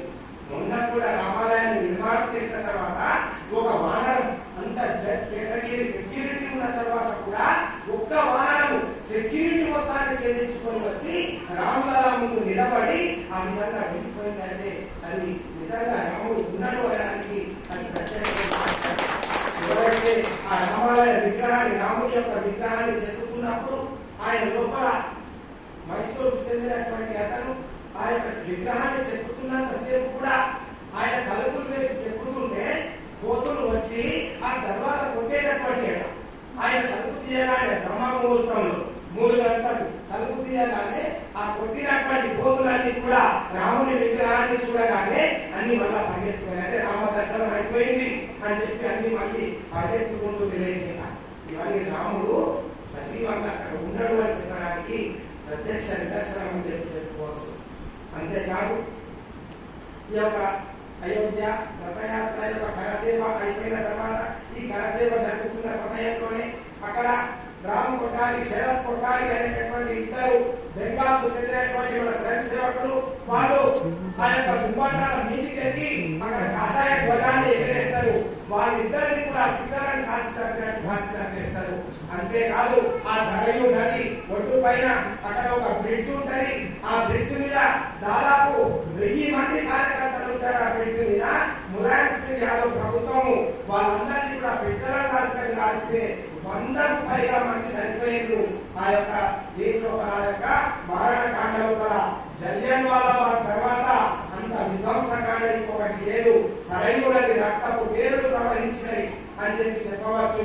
అట్లాంటి త్యాగాల ద్వారా నిర్మాణమైనటువంటిది ఈ యొక్క అయోధ్య రామ మందిరం. తర్వాత ఈ యొక్క సంఘటన జరిగిన తర్వాత కరసేవ జరగలేదు కాబట్టి ఈ యొక్క తర్వాత వచ్చినటువంటి ఎన్నికలలో ఆ యొక్క ప్రభావము భారతీయ జనతా పార్టీ అధికారంలోకి రావడము మనకు మార్గం సుగమం కావడం జరిగింది. ఇక్కడ నుంచి తోవపడుగా వెళ్ళేటటువంటి మార్గంలో కూడా భారతీయ జనతా పార్టీకి అనుకూలమైనటువంటి ఆ యొక్క ప్రభుత్వాలే ఉండడం కారణంగా తర్వాత సునాయాసంగా అనాయాసంగా కార్యకర్తలు కరసేవకులు అందరూ కూడా చేరుకున్నారు. అప్పుడు నేను కూడా మళ్ళీ వెళ్ళినా ఆ విధంగా ఆ యొక్క కరసేవకు రెండవసారి ఆ విధంగా వెళ్ళినప్పుడు అక్కడ 4 రోజుల పాటు ఉన్నాం. 4 రోజుల పాటు ఉన్న తర్వాత మళ్ళీ ఆ యొక్క రాములల్లా ఆ విగ్రహాలన్నీ దర్శనం చేసుకోవాలని చెప్పి అక్కడికి వెళ్ళి డిసెంబర్ 6వ తేదీన ఆ కరసేవ ప్రారంభమైంది. ఆ కరసేవ ప్రారంభం కాగానే అనేక మంది ఆవేశం కట్టలు తెచ్చుకున్నటువంటి సందర్భంలో అనేక మంది కార్యకర్తలు ఆ యొక్క 6 అంచెలుగా ఉన్నటువంటి ఆ బారికేడ్ల పైనుంచి ఎక్కి వాటిని తొలగించుకొని ఆ విధంగా గుమ్మటాల మీదకి ఎక్కి వాటిని విధ్వంసం చేసి ఆ విగ్రహాలు బయటకు తీసుకొచ్చి పెట్టి వాటికి షామియానా ఏర్పాటు చేసి అంతలో మిలిటరీ వస్తుంది. ఇక్కడ కళ్యాణ్ సింగ్ ముఖ్యమంత్రిగా ఉంటాడు, ఆయన రాజీనామా చేస్తాడు. ఇవన్నీ విషయాలు అందరికీ తెలుసు. కాబట్టి ఇక్కడ ఎన్ని ద్వారాలు ఎన్ని ముఖద్వారాలు అయోధ్యకు ఉన్నాయో ఆ మట్టిని అన్ని ముఖద్వారాల కింద పోయడం జరిగింది. తర్వాత ఆ యొక్క కింద తొక్కుతా ఉంటే విగ్రహాలు బయటకు వస్తున్నాయి. అక్కడ ఉన్నటువంటి విగ్రహాలన్నీ బయటకు తీసుకొచ్చి ఒక దగ్గర పెట్టడం జరిగింది. ఆ విధంగా స్వయంసేవకులు చేసినటువంటి అటువంటి కార్యకర్తలు చేసినటువంటి కృషి కారణంగా అక్కడ నేలమట్టమైంది. మళ్ళీ కోర్టులో వివాదం ఏర్పడ్డది. మళ్ళీ దాన్ని మూసివేయడం జరిగింది. తర్వాత 1990 ఈ యొక్క కరసేవ జరిగిన తర్వాత కోర్టు తీర్పు కోసం ఎదురు చూడడం. ఆ యొక్క డిసెంబర్ 6 తర్వాత 96లో బీజేపీ ప్రభుత్వం అటల్ బిహారీ వాజ్పేయి ప్రభుత్వం ఎప్పుడైతే ఏర్పడదో అప్పుడు ఆర్కియలాజికల్ సర్వే ఆఫ్ ఇండియాకు వారు రిఫర్ చేయడం జరిగింది. దీని విషయం ఏదో తేల్చండి, వాస్తవాన్ని ప్రజలకు చెప్పండి అని చెప్పి సుప్రీంకోర్టుకు సీల్డ్ కవర్ లో సమర్పించండి అని చెప్పి ఆ విధంగా వాజ్పేయి గారు చెప్పగానే ఆర్కియలాజికల్ సర్వే ఆఫ్ ఇండియా వాళ్ళు అక్కడ ఉన్నటువంటి ఆ యొక్క తవ్వకాలన్నీ కూడా చెప్పి ఇది ఖచ్చితంగా దేవాలయమే, అనేక విగ్రహాలు ఒకేలాగా కింద ఎత్తున్నాయి, బాబర్ ఇక్కడ కూలగొట్టి కట్టిండు అనేటటువంటి విషయాన్ని రిపోర్ట్ లో ఇవ్వడం జరిగింది. 2010లో అలహాబాద్ కోర్టు ఏం చేసిందంటే ఈ యొక్క తీర్పు ఇచ్చింది. 3 భాగాలుగా చేసింది ఈ తీర్పును. ఒకటి బాబా సున్నీ ముస్లిం కాబట్టి సున్నీ వక్ఫ్ బోర్డు వాళ్ళకు 1/3 పార్ట్ వాళ్ళకి ఇవ్వాలి. నిర్మోహి అకారా అనేటటువంటి వాళ్ళు ఎప్పుడు నిత్యం పూజలు చేసేటటువంటి వాళ్ళు, మేము 40 సంవత్సరాలుగా పూజలు చేస్తాం కాబట్టి మాకు ఇవ్వాలని చెప్పి వాళ్ళు కోరుకోవడం జరిగింది. హిందువులకు రామజన్మభూమి ట్రస్టుకు 1/3 ఈ 3 భాగాలుగా ఇవ్వాలని చెప్పి తీర్పు వచ్చింది. ఈ తీర్పును వ్యతిరేకించారు. 2011లో సుప్రీంకోర్టులో మళ్ళా కేసు ఫైల్ చేయడం జరిగింది. 2019 వరకు ఆ యొక్క వాదనలు జరుగుతున్నాయి. ఆ విధంగా ఈ వాదనలు జరుగుతున్న సందర్భంలోనే ఒక చిన్న డౌట్ అడిగింది జడ్జి. ఆ డౌట్ ఏంటంటే, మీరందరూ రామచరితమానస్ విశ్వసిస్తారు కదా, తులసీదాస్ విశ్వసిస్తారు కదా, మరి బాబర్ ఈ యొక్క బాబరీ మసీద్ నిర్మాణం చేసిన తర్వాత ఈ యొక్క రామచరితమానస్ తులసీదాస్ ఇదంతా కథ జరుగుతుంది కదా, మరి తులసీదాస్ తన రచనల లోపల బాబరు ఈ యొక్క మందిరాన్ని కూలగొట్టిండు అనే విషయాన్ని ఎక్కడా ఎందుకు ప్రస్తావించలేదు అని చర్చ చేసరికి అందరూ కూడా ఆశ్చర్యపోతారు. దగ్గర ఎవిడెన్స్ ఉండదు, సాక్ష్యం ఉండదు, ఏం చేయాలో దిక్కుతోచే పరిస్థితి ఏర్పడలేదు. అదే సభలో ఆ కోర్టులోనే రామభద్ర ఆచార్య అనేటటువంటి ఒక మహర్షి లాంటి వ్యక్తి, ఆయన పుట్టుకతోనే పుట్టివాడు 2 నెలల వయసులోనే ఆయనకు 2 కళ్ళు ఉంటాయి, మహావిద్వాంసుడు, సంస్కృత పండితుడు. ఆయన లేచి నిలబడి స్కంద పురాణంలో రాముడు అక్కడే పుట్టిండు అనడానికి ఆధారాలు ఉన్నాయి, ఇది మొదటి సాక్ష్యం, స్కంద పురాణం తీసుకొచ్చి చదవండి. రెండవది, రామచరితమానస్లో కాకుండా శతక దోహా అనేటటువంటి పుస్తకాన్ని తులసీదాస్ రాసిండు. ఆ తులసీదాస్ రాసినటువంటి ఆ యొక్క పుస్తకంలో బాబర్ అక్కడ మందిరాన్ని విధ్వంసం చేసి అక్కడ మసీదులు కట్టిండు అని ఆ యొక్క తులసీదాస్ తన యొక్క పుస్తకంలో రాయడం జరిగింది అని చెప్పి ఆ విధంగా రామభద్ర ఆచార్య గారు ఎవిడెన్స్ ఇవ్వడం జరిగింది. ఆ పుస్తకం తెచ్చి చూడగానే వాళ్ళకు సాక్ష్యం దొరికినట్టయింది. కాబట్టి కేసుకున్నటువంటి అడ్డంకులన్నీ నెమ్మదిగా తొలగిపోవడం జరిగింది. ఆ విధంగా 2019 నవంబర్లో ఈ యొక్క సాక్ష్యాధారాలన్నీ కూడా పరిశీలించిన తర్వాత ఈ యొక్క రామ జన్మభూమి ట్రస్ట్కు ఈ భూమిని అప్పగించాల్సిందిగా మేము తీర్పునిస్తున్నాము అని చెప్పి సుప్రీంకోర్టు ఆ విధంగా 2019 నవంబర్లో ఆ విధంగా తీర్పునివ్వడం జరిగింది. దాని తర్వాత కూడా మీరు చూస్తూనే ఉన్నారు, కాలక్రమేణా ఒక్కొక్కటి ఏ విధంగా జరిగి మన యొక్క అదృష్టం, దానికోసం పోరాటం చేసినటువంటి బలిదానమైనటువంటి అనేక మంది మహాపురుషులు, వాళ్ళ త్యాగాల పైన మనం ఇప్పుడు రంగుని చూస్తున్నాం. అక్కడ వాళ్ళిద్దరు చూడలేకపోతున్నారు, పోయిండ్రు. మనమందరం చూస్తున్నామంటే మన పూర్వ జన్మ సుకృతం ఉంటుంది తప్పకుండా. కాబట్టి యజ్ఞంలో మనం అందరం పాల్గొంచుకోవాలి.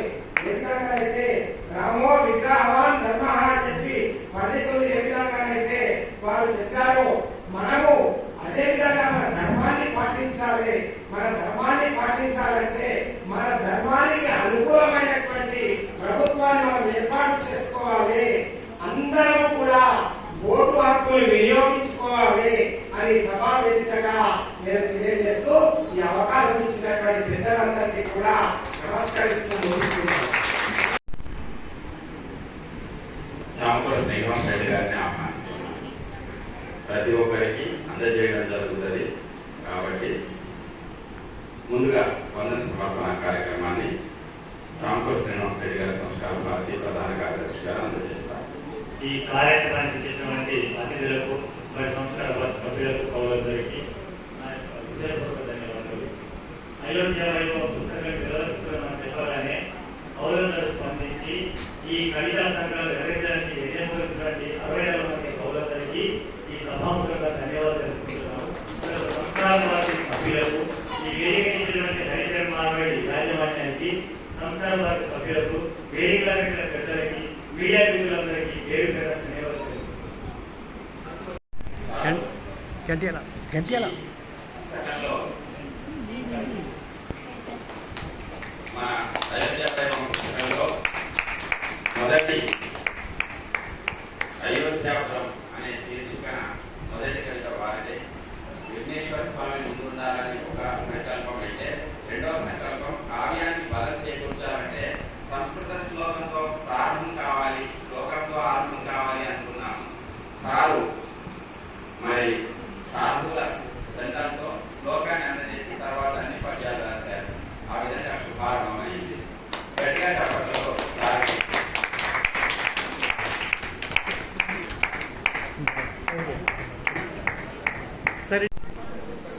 సార్ సురేందర్ సార్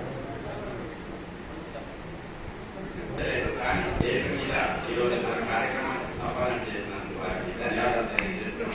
ఈ చిరు సన్మానాన్ని అందిస్తున్నాం.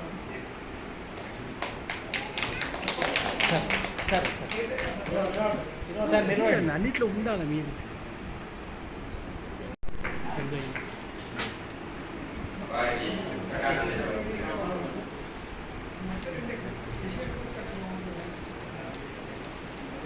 ఎన్టీఆర్ సరే ఓకే.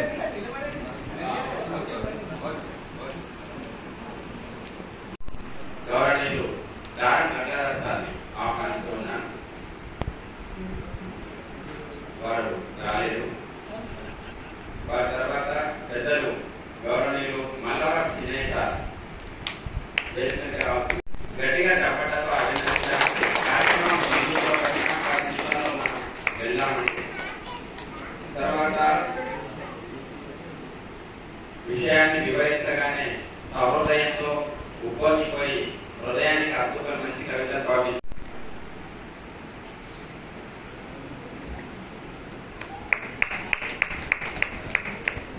కరీంనగర్ నుంచి కూడా వచ్చారు. మెదక్ నుండి వచ్చాయి 2 కవితలు, నిర్మల్ నుంచి వచ్చాయి. బాలగేయాల సంపుటిని ఇక్కడనే ఆవిష్కరణ జరిగింది.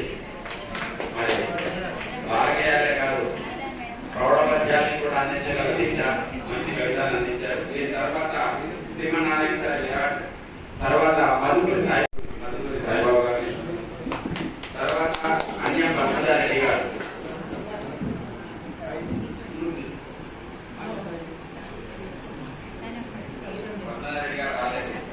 గౌరవనీయులు. ఆ తర్వాత టి ప్రవీణ్ శర్మ గారు సిద్ధంగా ఉండాలి.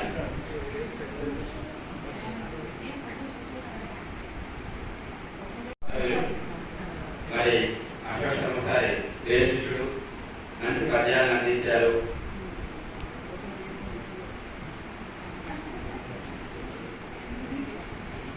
తర్వాత కేవీ రమణాచారి గారు, సంస్కారం వారు, ఈ ప్రవీణ్ శర్మ గారు చక్కని కవితను శ్రీరాముడిపై అందించినటువంటి వారు. వక్లావరణం తర్వాత సుధార్త శ్రీల గారు సిద్ధంగా ఉన్నారు.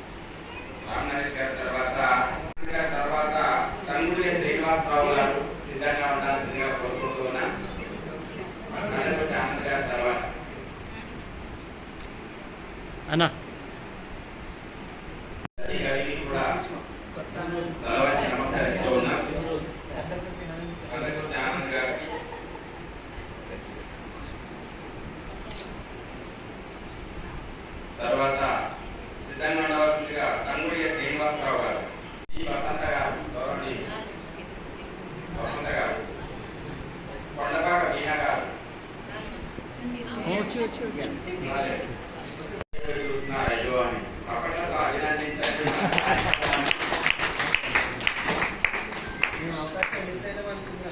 కొండపాక వీణ గారు అభినందనలండి.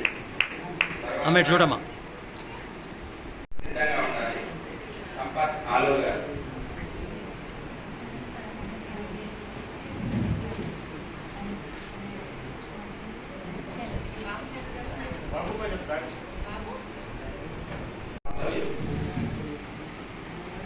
ఈ రమాదేవి గారు సిద్ధంగా ఉండాలి. ఆమె చూడండి అమ్మా. ఏ తర్వాత సూర్యమానంద్ గారు. తర్వాత సుధా మండవ. జై శ్రీరామ్. సుధా జై శ్రీరామ్. జై శ్రీరామ్. జై శ్రీరామ్. జై శ్రీరామ్. జై జై మాతా. మాతా. జై జై మాతా. మాతా. జాహ్నవి బిడ్డం ధనంజయ్ సిద్ధంగా ఉండాలా. కళ పేరు జాహ్నవి. వసంత లక్ష్మణ్ గారు. రామగిరి సుజాత గారు. సిహెచ్ వరలక్ష్మి.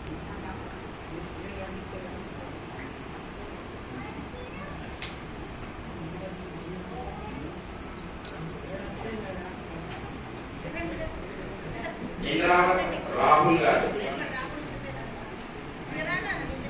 కేసు గారి రాములు.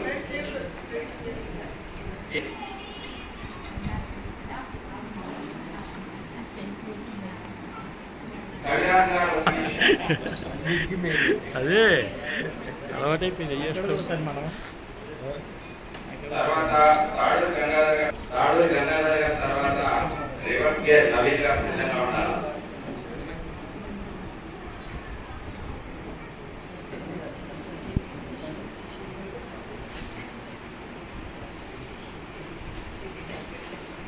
తర్వాత రివర్స్ గేర్ నవీన్ గారు.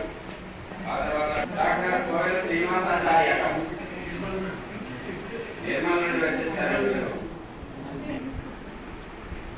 జాదవ్ పుండలీకరావు పాటిల్.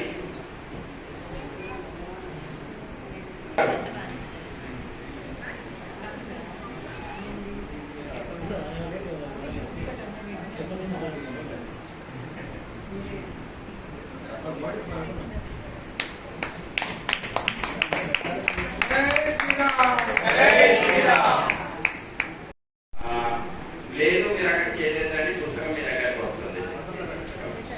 ఎవరైతే వచ్చారు కవిత పంపలేదు కార్యక్రమానికి వచ్చిన వాళ్ళు పుస్తకాన్ని స్వీకరించవలసిందిగా సవినయంగా కోరుకుంటూ ఉన్నాను. శంభో మిత్రస్య శంభో భవత్పరియమాన్ శన్నో బృహస్పతి శన్నో విష్ణుర్రుద్రమః నమో బ్రహ్మణే నమస్తే వాయో త్వమేవ ప్రత్యక్షం బ్రహ్మాసి త్వమేవ ప్రత్యక్షం బ్రహ్మ వదిష్యామి ఋతం వదిష్యామి సత్యం వదిష్యామి కల్పానవదో